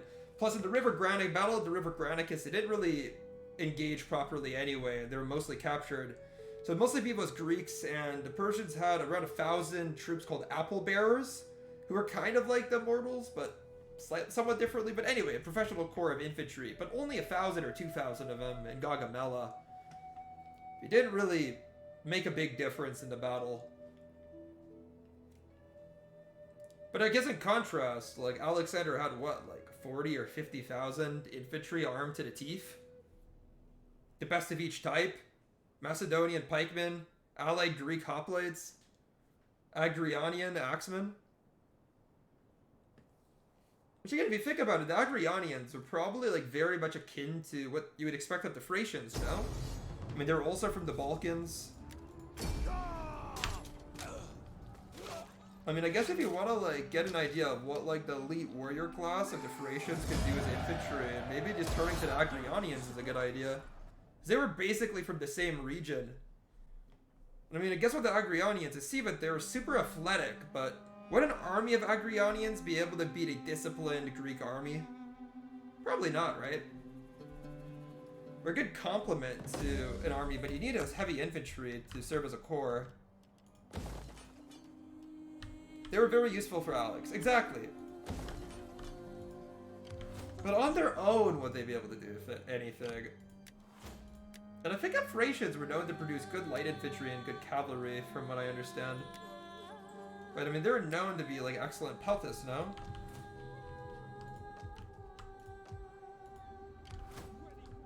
And as I speak, I realize I'm talking mostly out of my butt. This is mostly conjecture. I'm extrapolating the limited information I know about the Macedonians and the Greek in this era and trying to apply it to Thrace. It's rather pretentious of me.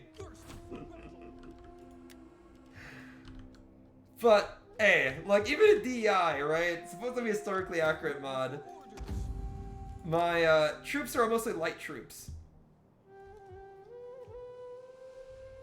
And they're ferocious at the charge, but they falter morale-wise. I think that's what I'm getting at.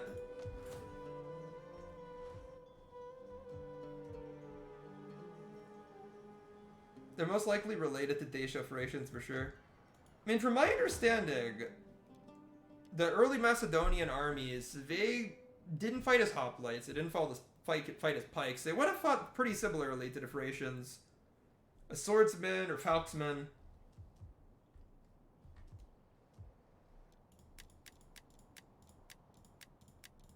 Basic spearmen and armed hoplites. Would have been a recognizable fighting style to similar groups in the region.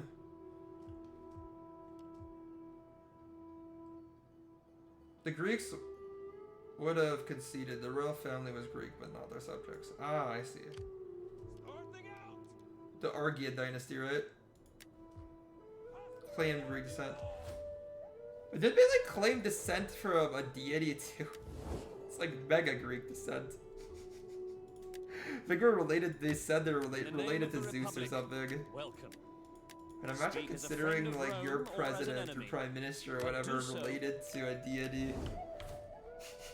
I mean, pretty hard thing to conceive of. Pretty common back then, but. Nowadays, though, it just feels silly now. Okay, we just conquered. I was related to Hercules, and his dad said Achilles on his mom's side. Damn! Now that's a lineage you can be proud of, eh? That's not too shabby. Can't say I could do better myself.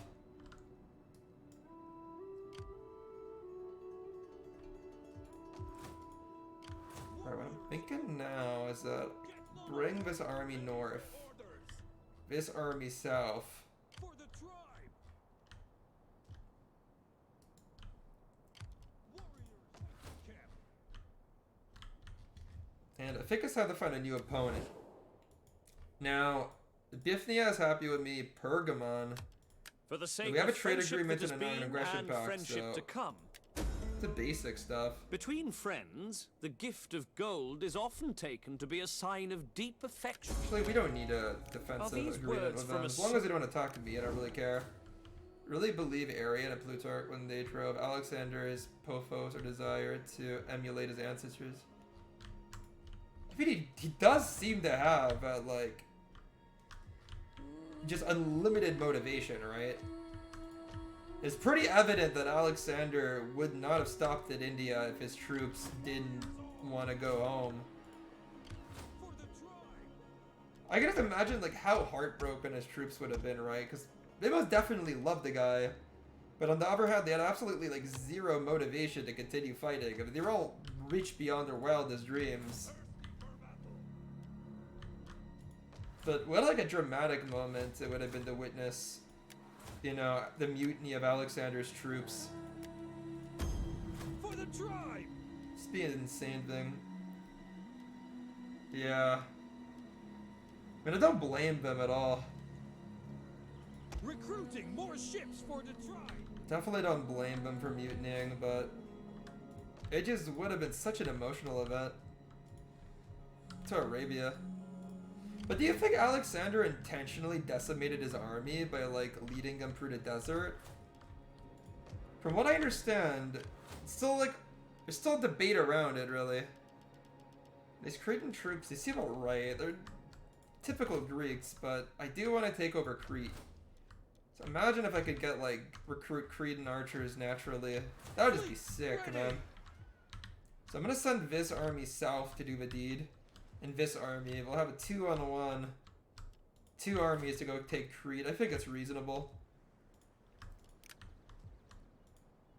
Thirsty for And now battle. this army will head north to Dacia as well as this army.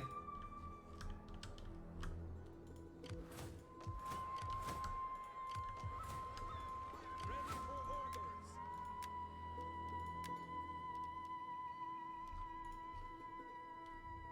But what do you think, man? Do you think Alexander is the greatest general ever?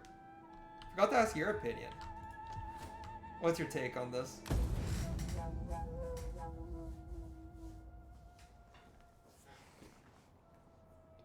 I mean, look, to be fair, like, I guess calling any, I'm just reflecting on what I said about the Thracians. Calling any force a rabble would be unfair. But at the end of the day, like, we've seen from several, the general, like, narrative of ancient battles that disciplined infantry of a professional nature can, for the most part, absolutely smash a levy, even a determined levy. Unless they're ambushed, so. Because understandable what I say, like, Thracian infantry wasn't really all that good. They were typically brushed aside pretty easily by heavier Greek infantry. Certainly the most influential man in the history of Western civilization.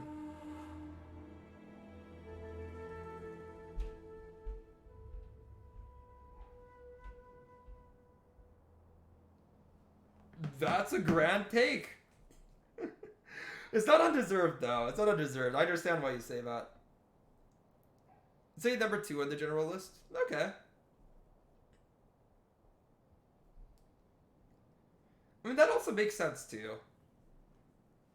Yeah, the reason I find it hard to rate him is that he's clearly an amazing general. Just, I don't think he was a particularly innovative general.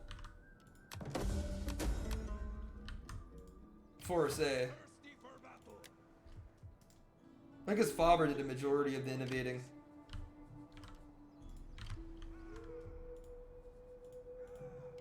Yes. But I don't know, it's so hard to like rate like all of history's generals against each other. Where do you even start, man? Assembling the fleet.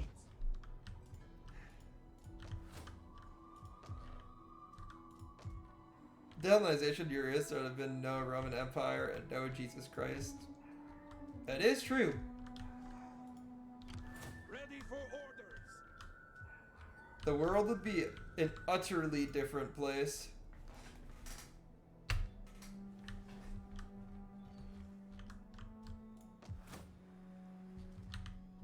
And Thebes probably would have been the premier Greek power for a while.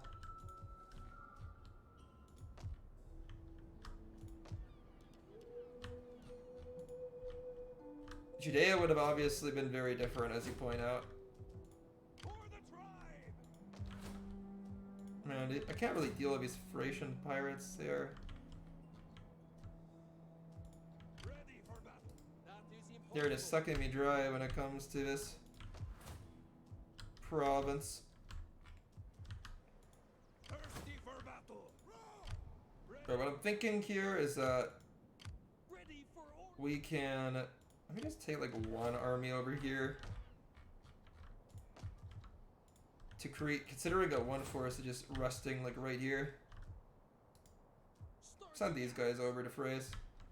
Journey completed.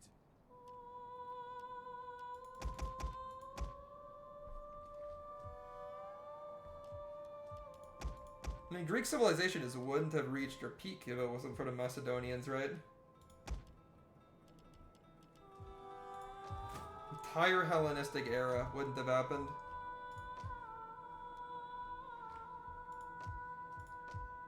Thirsty for battle. I mean, it's interesting as Greek civilization was in this era. I think in terms of just like international impact, Greece was more or less a backwater till Alexander conquered the Persian Empire.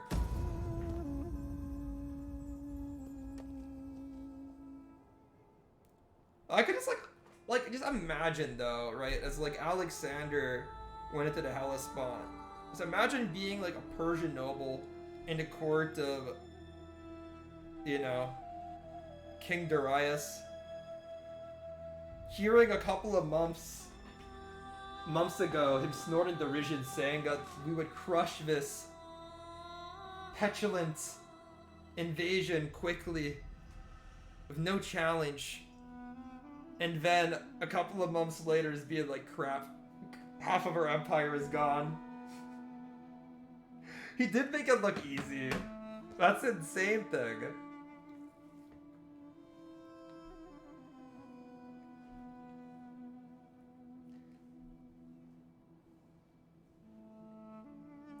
It did help that a lot of local rulers did just simply surrender to him too, though. Like, the looseness of Persian control did help. Because, like, imagine if a general tried to do what Alexander did to the Persians, to, like, say the Romans, right? You would face so much more resistance. But again, it also helps that Alexander had so many competent generals and commanders to rely on, too. So when he was like in Asia Minor, he split his force up into like several armies, right? If he didn't have commanders like Parmenio and the like, then he wouldn't have been able to move as quickly. For the tribe. Ready for battle. Move out. Thirsty for. Let's see, motivated. Yay. I mean, public order is getting pretty stable all in all, which is good, which is excellent. I mean, if Thrace public order's up, which that's like a first. Damn, so much unrest, bad. That's just not good. Thirsty for battle. I have some cavalry in this army now. His ability to keep such able men under him speaks of his character. I mean, that's true. That's true. Think about how many rulers would have just simply been assassinated by such men too. That is very true. That is very true. And, oh man, these guys are down to one settlement. Camarilla is going down. Camarilla is getting wrecked. Warriors all! On the move, lads! We need good fighters!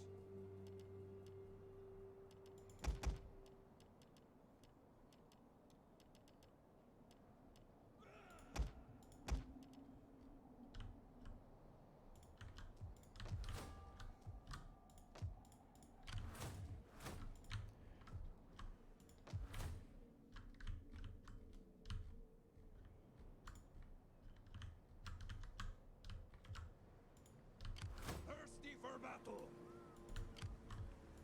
For the tribe! Your orders? Alright, here's what I'm thinking. Thirsty for battle! This army is like, all! this army is in much better shape. I'm gonna go ahead and send this army here. This army can go stay in Athens. It's gonna take a while to recover these Ramphias. Thinking we just merge him. Make him into one. It's gonna take two. We merge him. Merge. And cut. I want this army ready to go for next turn, you see? But we're not going to be able to. Just spent all my money. You know what? Easy solution to that. Cut the noble Peltis. I know those guys are going to cost a ton. So let's recruit some men here. I mean, D warriors should do just as well as Ramphia wielders. And we can get another 4-axe cab. And we're going to send these guys on a ship and try to bring them to Crete. This army is going to have to be dealt with this force, but I think I can handle it. It's a pretty competent army, even if their numbers are depleted.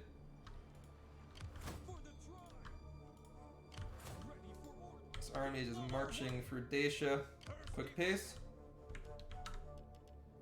This force, let's destroy it. It's played its role as a garrison. Super unnecessary to keep it around.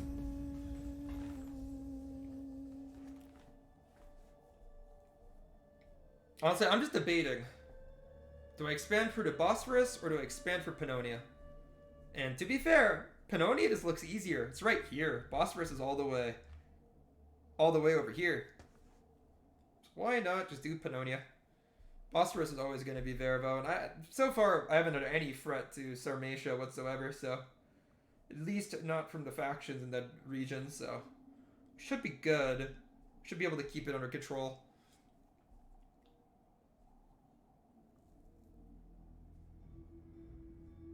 But then again, maybe I want to just create a buffer from the north.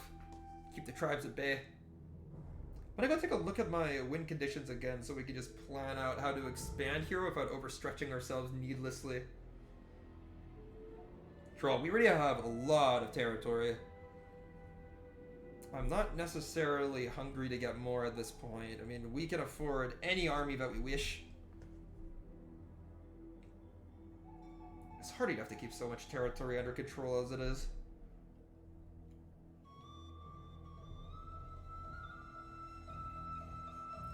Let's take a look.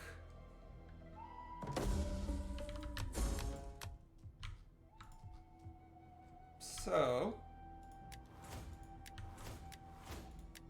win condition is, okay, we need a Bosphorus, we need Latium. We need 60 settlements, we have 19, so we have a long ways to go. With settlements, can they be allied settlements? Direct ownership or for military allies?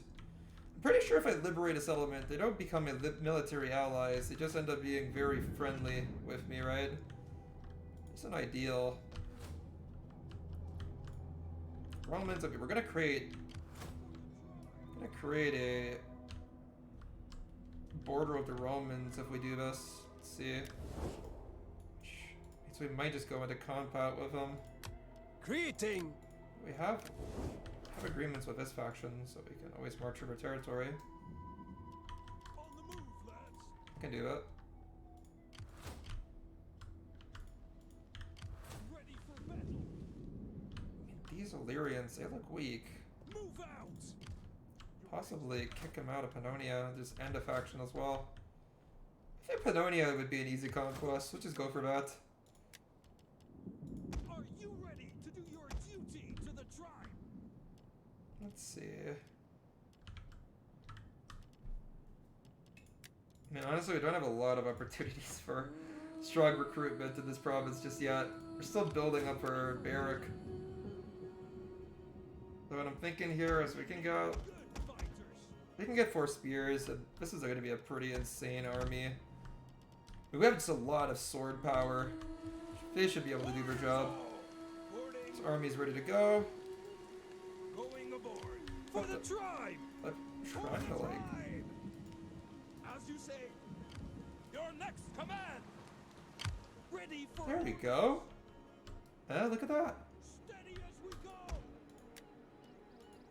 I mean, so far so good. We haven't been losing our men to attrition. That's a good sign. Recruiting more ships for the tribe. Meanwhile, this army can recover a little bit.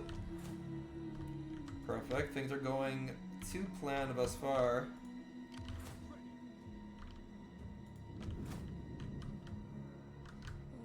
What about our attempt to get out these pirates? Never mind. It didn't work for better. Retreats. We may just have to tolerate their presence for now. It's annoying, but what can I do?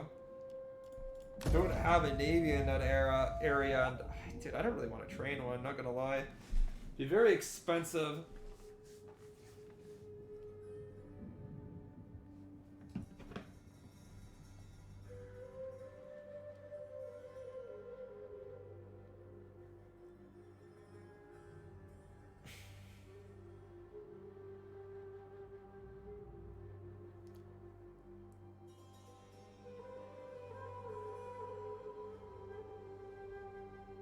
Damn.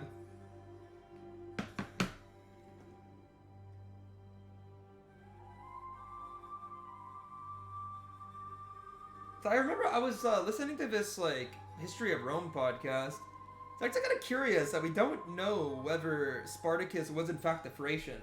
I mean, in the ancient sources, he is described as a Thracian, but apparently historians are unsure whether that simply means that he was a Thracian by ethnicity, or about just his fighting style, right? Because it was one of the prominent fighting styles you'd see in the arena, right? The Thracian armed with sicca and low armor and a small shield. It's kind of interesting, right? Spartacus could have just been a stage name. Mr. President, how are you, man? Hope you're doing well. What's good? I mean, nothing much. Like, we're just destroying in this campaign.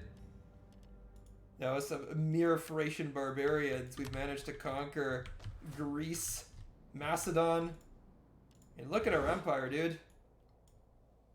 Considering that I have typically just lost the Odrysian campaign over and over. Like, I've tried this campaign so many times.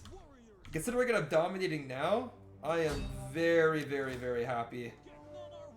So I usually get smoked when I try this campaign. It's a difficult one.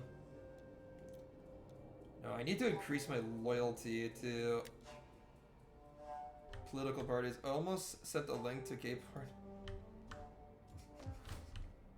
Why do you have that link, though?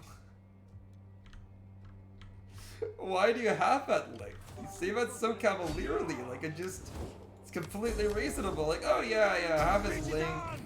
I have his link to Gayport bookmarked on 5 different devices, and man, I accidentally sent it to my school group chat rather than my boys group chat.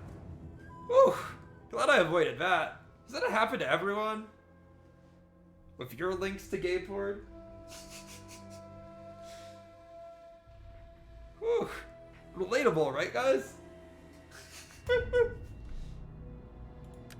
Oh, your browser kept crashing while you're trying to enjoy some good old-fashioned Gayport. Well, that makes sense, dude. That happens to everyone. That's more reasonable. Kept on crashing, and you really needed that. You really needed to watch it, right? I mean, You really needed to Enemy save that leg. reinforcements approaching. You were gonna go back to it, right? Oh, where the fuck are these guys? Wait a minute. Oh! Oh, what the hell is this battle? We're fighting right at the line. Alright. Push, boys! Charge! But this is the garrison, dude. If we could destroy... Wait, is it the garrison? Wait, no, this is not the garrison. This is their main army. Nah, these troops are far too good for the garrison. But you know what? We're the bloody Thracians. We could just charge it. I was fiending for it. Well, that's reasonable, dude. I go through like gay porn withdrawal syndrome too. When I haven't watched it for like 5 minutes. Wait a minute, are these guys actually like... Oh, dude, are we forming up by the river? We're gonna send them into the river, boys. We're gonna send them into the river. Push! Charge! Hunt them like the cowards they are. Oh, this is their king. This is their leader. He's abandoning his men. This is child abandonment. And we're just gonna send our Thracians forward. They're fiending. They're fiending for blood, my dude. Push. Charge.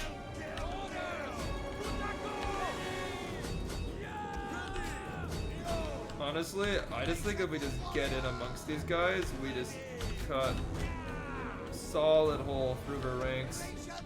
But now I think of this enemy cavalry may have escaped me, but I can swing my infantry around and then block off this enemy column. And they're just gonna be fighting over backs to the river. It's do or die here, because if they die, they have nowhere to run, just into the river. Okay, on a more serious note, I got 3 on the test I talked about yesterday. What is a 3? I'm not aware of what grading scale this is. 3 out of 5? Like 60%? Or 3 out of 3? I don't know what this is. 3 out of 10? Well, I mean, hey, now you know you have to study for the actual exam. Now you know. Some valuable information. You know you're gonna get an absolutely horrible grade if you don't study. It's useful information, no? I don't think I'm incorrect in saying that. It's always useful to know how lost you're gonna be on the exam. And look at this, boys. They're just routing. I mean, they know that being on the river like this is a death sentence, and now we have a Thracian noble, basically like a wood chipper at the front.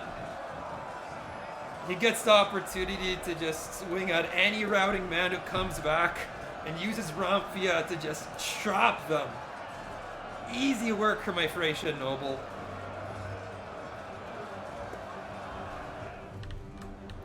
Thracian warriors! Still though, a lot of these Illyrians are holding their ground, holding their own. Mathematics morning. Oh yeah, math's a piece of cake, right? I would have never said that. Okay, actually, no, I would have said that. Wait. No, at your age, I would have said that.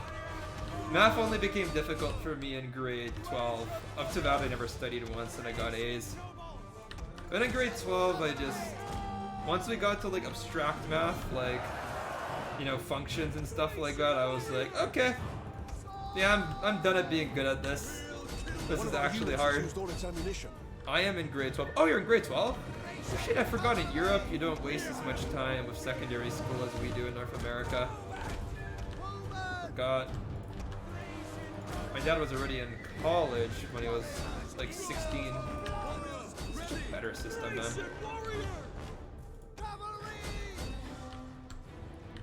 So you're actually spending your time studying something that'll have more utility in the future. The Thracian warriors have killed 110 men, but I don't think a single man that they've killed was resisting. They were just a bunch of people running for their lives. Oh, okay, my cavalry got to this side. Oh, this is gonna be an absolute slaughter. A shock cab's about to make contact with some unsuspecting Illyrians. Ah, this is fucked. This is fucked. Coming for it, sir. Don't forget a gay porn star. That last part's important. You get paid more, dude. Do it for the money. Do it for the bag. Get that gay porn bag.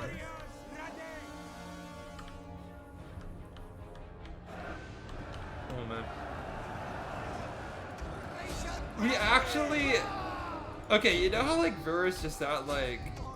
It's almost like an archetype, right? If you're back to the river, we make our stand. This is the first battle in Total War I played against an army that actually had its back to an unpassable river. This is crazy. They're just forced to stand and fight, and my Thracians chop them to bits. The rest of the army routes. That's insane. I have plenty to eat on the chop. Oh, that's hilarious.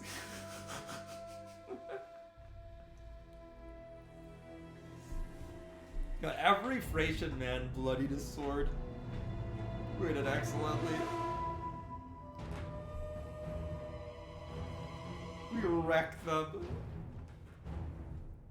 Bro, these Illyrians, they just got fucked.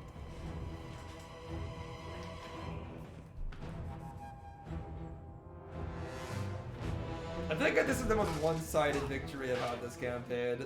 Just charge them while their backs were to the river. Excellent. We can't And I mean, this is just really bad for them because this is their last settlement too. For the tribe. I don't think you know what that's like, but believe me, blooding a sword is a pretty accurate way to describe it. It's pretty accurate.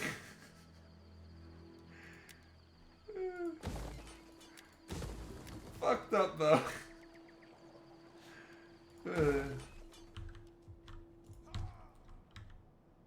Pannonia's ours.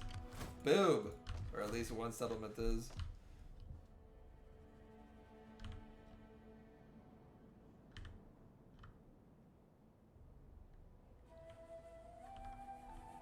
Should chuck your wreck.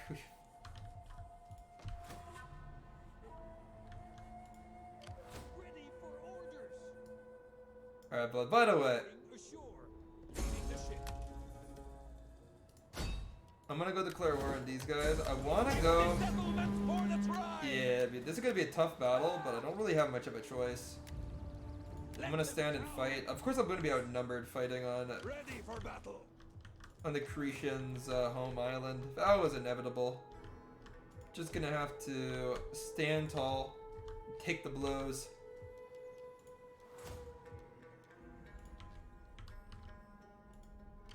Ready for battle. This army can move. Can move to Segestica. I wanted to take that settlement next. And I don't know, I mean, Pancratian's still being held by the Bosphorus faction, but there's really not much I can do about it.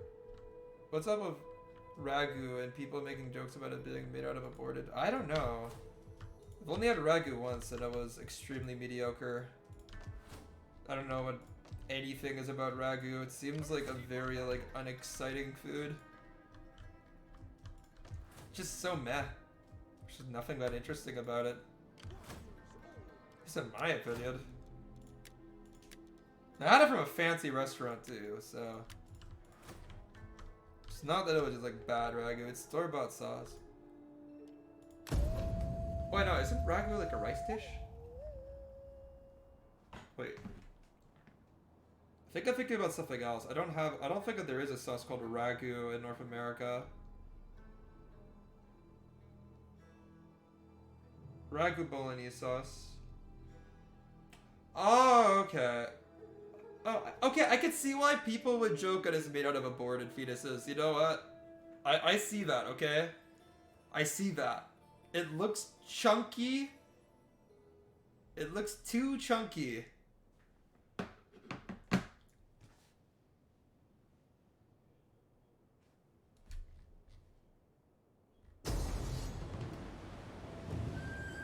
Ptolemies are actually invading me? What the Oh man. See, I never intended to fight the Ptolemies. I'm just saying this. The only reason why I'm at war with the Ptolemies is because they were allied with the Athenians. I hope I can put an end to this conflict. I do not want to fight them. And, it's mostly my allies that are gonna take these guys out. Man, it's helpful. They already are gone. They're done its faction. I don't have Ragu here, so that's what I'm asking. I don't know. I mean, to be fair, it could be a brand, but marinara sauce is such a generic item. It's like, whenever I bought marinara sauce, I don't look at the brand. I'm just like, oh yeah, it's marinara sauce. It all looks the same, you know?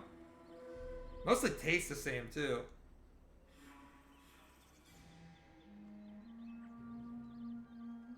Like, I don't think I can name a single, like, pure, like, marinara sauce brand, but I'm like, heck yeah, this is the best marinara sauce. I can't do that. It's all the same to me. Could you?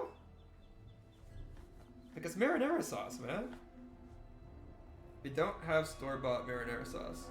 I mean, that is a North American thing. Everybody here uses store-bought marinara sauce unless you're like an Italian immigrant or something. You have to make it at home. It's not a hard, but honestly, people in North America, we don't tend to make our own spices or like spice mixtures or sauces. It's mostly store-bought.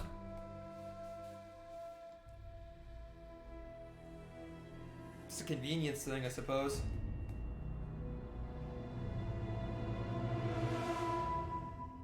And I'm looking at the enemy army, and they have hoplites, which my pike should be able to best quite easily. It's quite simply on the virtue of them being pikes. The problem is that they outnumber me substantially, and I can't allow them to outflank me with those superior numbers. That would end this in disaster. So it's going to be up to my Thracian infantry to hold my flanks. They're going to have to be ferocious and effective at dispatching the Greek light infantry. So luckily, these Cretians, for light infantry, I mean, they're not very heavily armored. They're kind of like better versions of the generic, like, Greek starter infantry, but you get in DI, so... Kind of gonna be almost like my Thracians. Like, not as good, and not as armored, but they're gonna have, like, very high charge and high attack. So I'm just gonna have to get good engagements against them and scare them off. Maybe beat them on the morale front. Race in the warriors! Orders! Good thing is that my foe is going to be attacking me first, since I am the defender technically.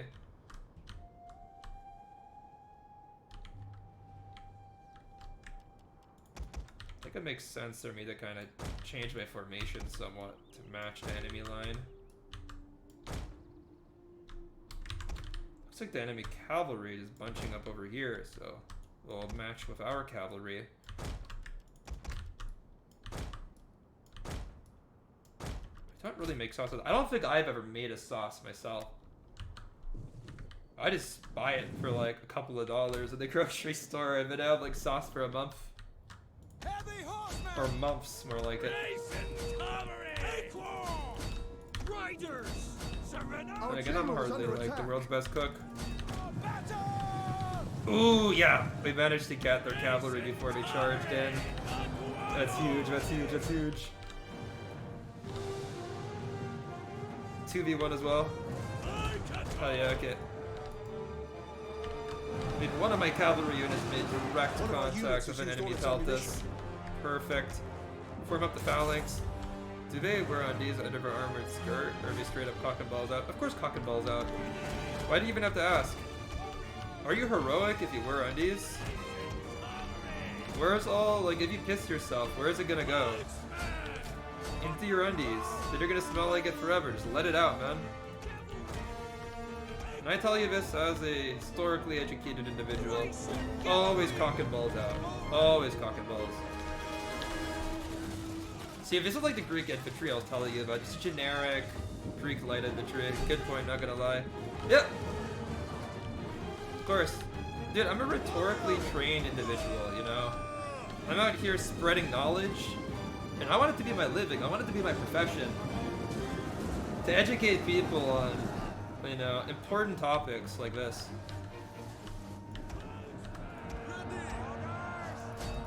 So of course I'm making some solid based points, my dude. Of course I am. It's just what I do. It's who I am. I'm built different. Son's career is crashing. I mean, I think almost every like celebrity's career eventually does. It's kind of hard to like maintain your sanity in the spotlight for that long. The men are wavering. I mean, Hasanis, it's a pretty freaking out there thing. It's like America deserved 9/11. And I'm surprised that any American watches him after that. Like, it's kind of crazy how many modern Americans like hate their country, evidently. Like, how could you condone a terrorist attack on your own country and call yourself like a patriot? It's just insane.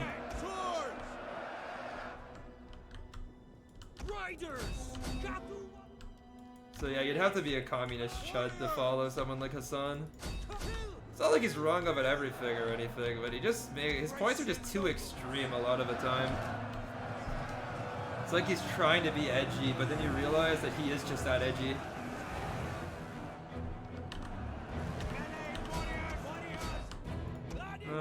Enemy Peltis, they're going ham on my general. I gotta get him out unless I want him to die a heroic death.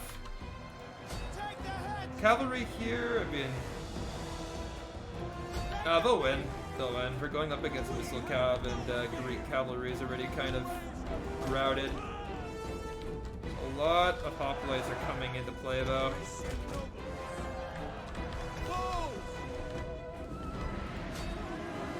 see.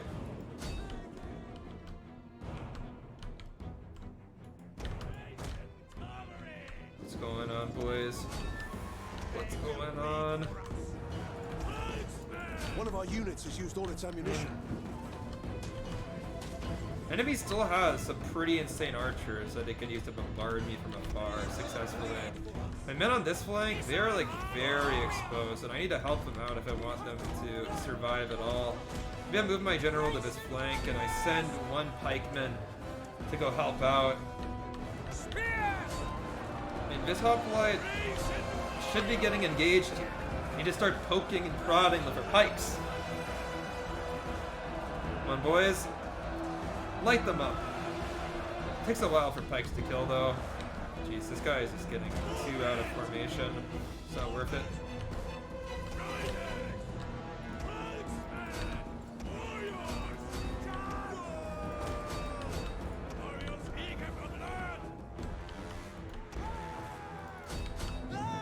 Cavalry is trying to get up. I mean, we're just gonna wipe them out very quickly.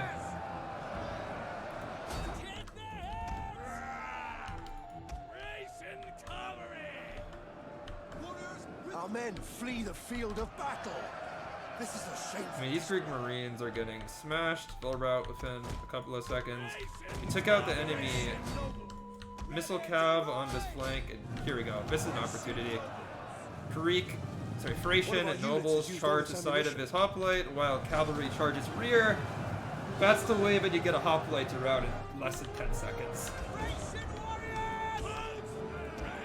see, I mean, he's just gonna engage the front of my line with a ton of hoplites, and I feel confident in this. A lot of these guys are just Greek militia after all.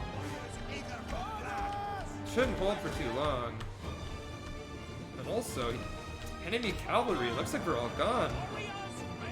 That's pretty damn good for me. So that means I can go get into the archers that honestly are the main hope of the Greens for winning this at this point. I don't think we're going to be able to beat my infantry that easily from the front. So, say that. Some Greek cavalry that are slipping behind my lines. Let's go take him out with some Thracians. Nice. Some good routes happening across the field.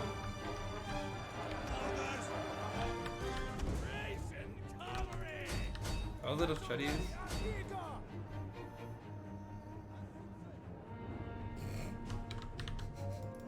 German fairy tale type story. Beautiful. Thracian nobles are just going absolutely ham, chasing away these Cretan hoplites, just bashing their skulls in with Verapias. I love the Thracian nobles. I thought that was a historically accurate unit, but I love them so much. They're sick, dude. Okay, well, on this flank, I mean, look, if these Cretans come back and countercharge this Thracian infantry, things could go a little bad. For now, I just want to go rout some of these hoplites.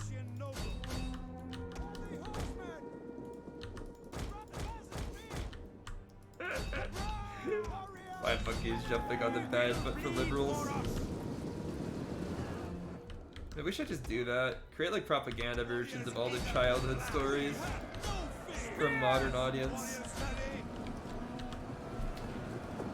Yeah, at this point, we just have the opportunity to savage these hoplites, kill as many as we can, leave the Cretans' homeland undefended as our warrior elite falls by the wayside. Beautiful, dude. I am so happy. I mean, these hoplites engaging my front, we are handling them quite easily. I mean, look at this, right? There's still some Thracian, still some Cretan units left on the field that could do damage, but Sorters alone, I mean, even shield bearers, man, these guys are pretty tough. It's an elite hoplite unit. Can't write these guys off entirely, but we just outnumber them by so much. The battle is turning in our favor. I don't really see a way for them to engage me properly.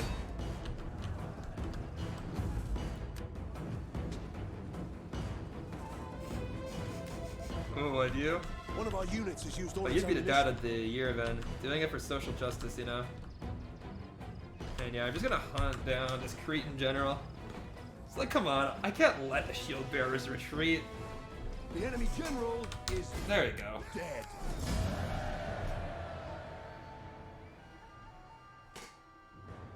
Yeah, the Cretans just couldn't. They couldn't overwhelm my flanks, which is what they needed to do. Because all the time that they spent engaging my pikes from the front just didn't work. It just wasn't remotely worthwhile for them. They've on the flanks, like, what did they have? A mixture of these kind of like cheap levy hoplites and this Greek infantry, which just died in droves to my Thracians, just chopped to pieces. It wasn't worthwhile for them. They lost so many men.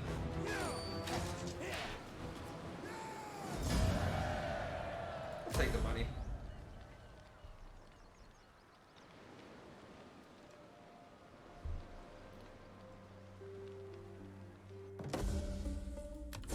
Invasion force lands. Hero rival. There's no civil war yet.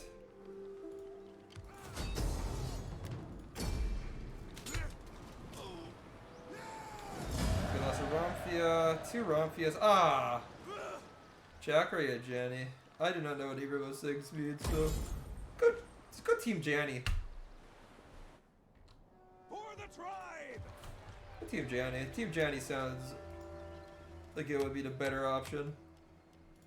That's what my instincts tell me. Team Janny.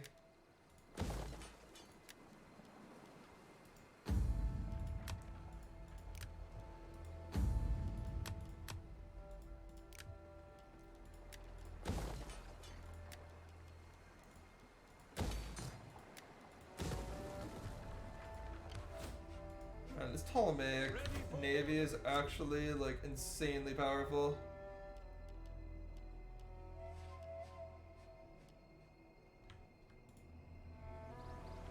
Skibidi toilet. I don't know, is it the Skibidi Is it just a skibidi like world? Just so complex and stuff? I mean, I don't think I could understand it, dude. Let's go for the daughter, man. I don't think I can handle the skibidi world. It would just confuse me to no end.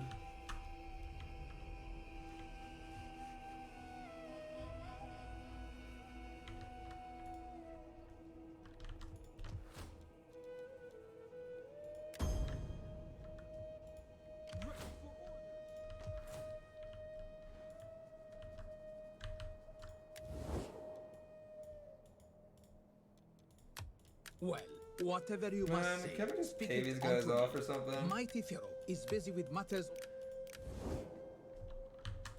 Damn, so I picked right? I picked right, dude. I fucking gamed. I outgamed you there, dude. I knew what you're getting at, and I picked the right option. Objectively. Objectively. Thirsty for battle. I'll take a kind of disrespect. This and Nah, you would take a disrespect for 5 minutes. Be like, come on, Chud. Grow up.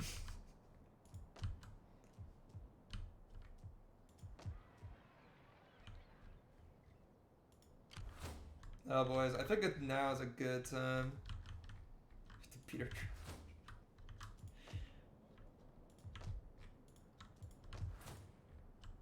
Yeah, I've never heard that part of the body referred to as a drum before. It's a new one for me. But anyway, boys, I think it's time for me to go. I've been streaming for a long time, but yeah, boys, continue to advance here. Bye bye. I mean, look at this, dude. Greece, Macedon, all the way to Sarmatia. We are dominating Southern Europe right now. As the lowly Thracians. How about Singadum? How happy would those guys be to join me in a confederation? Welcome, worthy friend. Let us break bread and drink Oh, ale come on, before they have to words be in pass a our defensive lips. alliance with me at the very least. None? Wow. Okay, that's kind of ridiculous. Considering that we surround them and we have good positive relations with them, we should be jumping at the opportunity.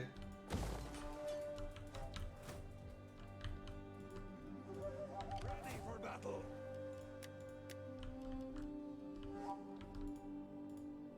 for the tribe. Steady as we go. Man, I don't know what to do about the Ptolemies, though. It looks like we're gonna be a constant problem. Pain in the rear.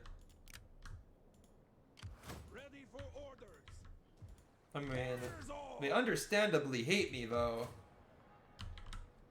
I don't know, boys. We're gonna have to figure out what to do next episode. But for now we're in a good spot. Probably just gonna keep on pushing into Pannonia, grab the rest of this province, and then we're also gonna turn our eyes towards the Bosphorus and expand there a little bit. When it comes to the Ptolemies in Egypt, that's a question. That's a question. I have no idea what to do about this. We might just end up having to go fight them over here. Because if they're going to make my existence on Crete a challenge, then we're going to have to just fight back somehow. But yeah, boys, it might be in a bit of a feud against the Ptolemies. We'll just have to see. But yeah, thanks for watching, and see y'all next time.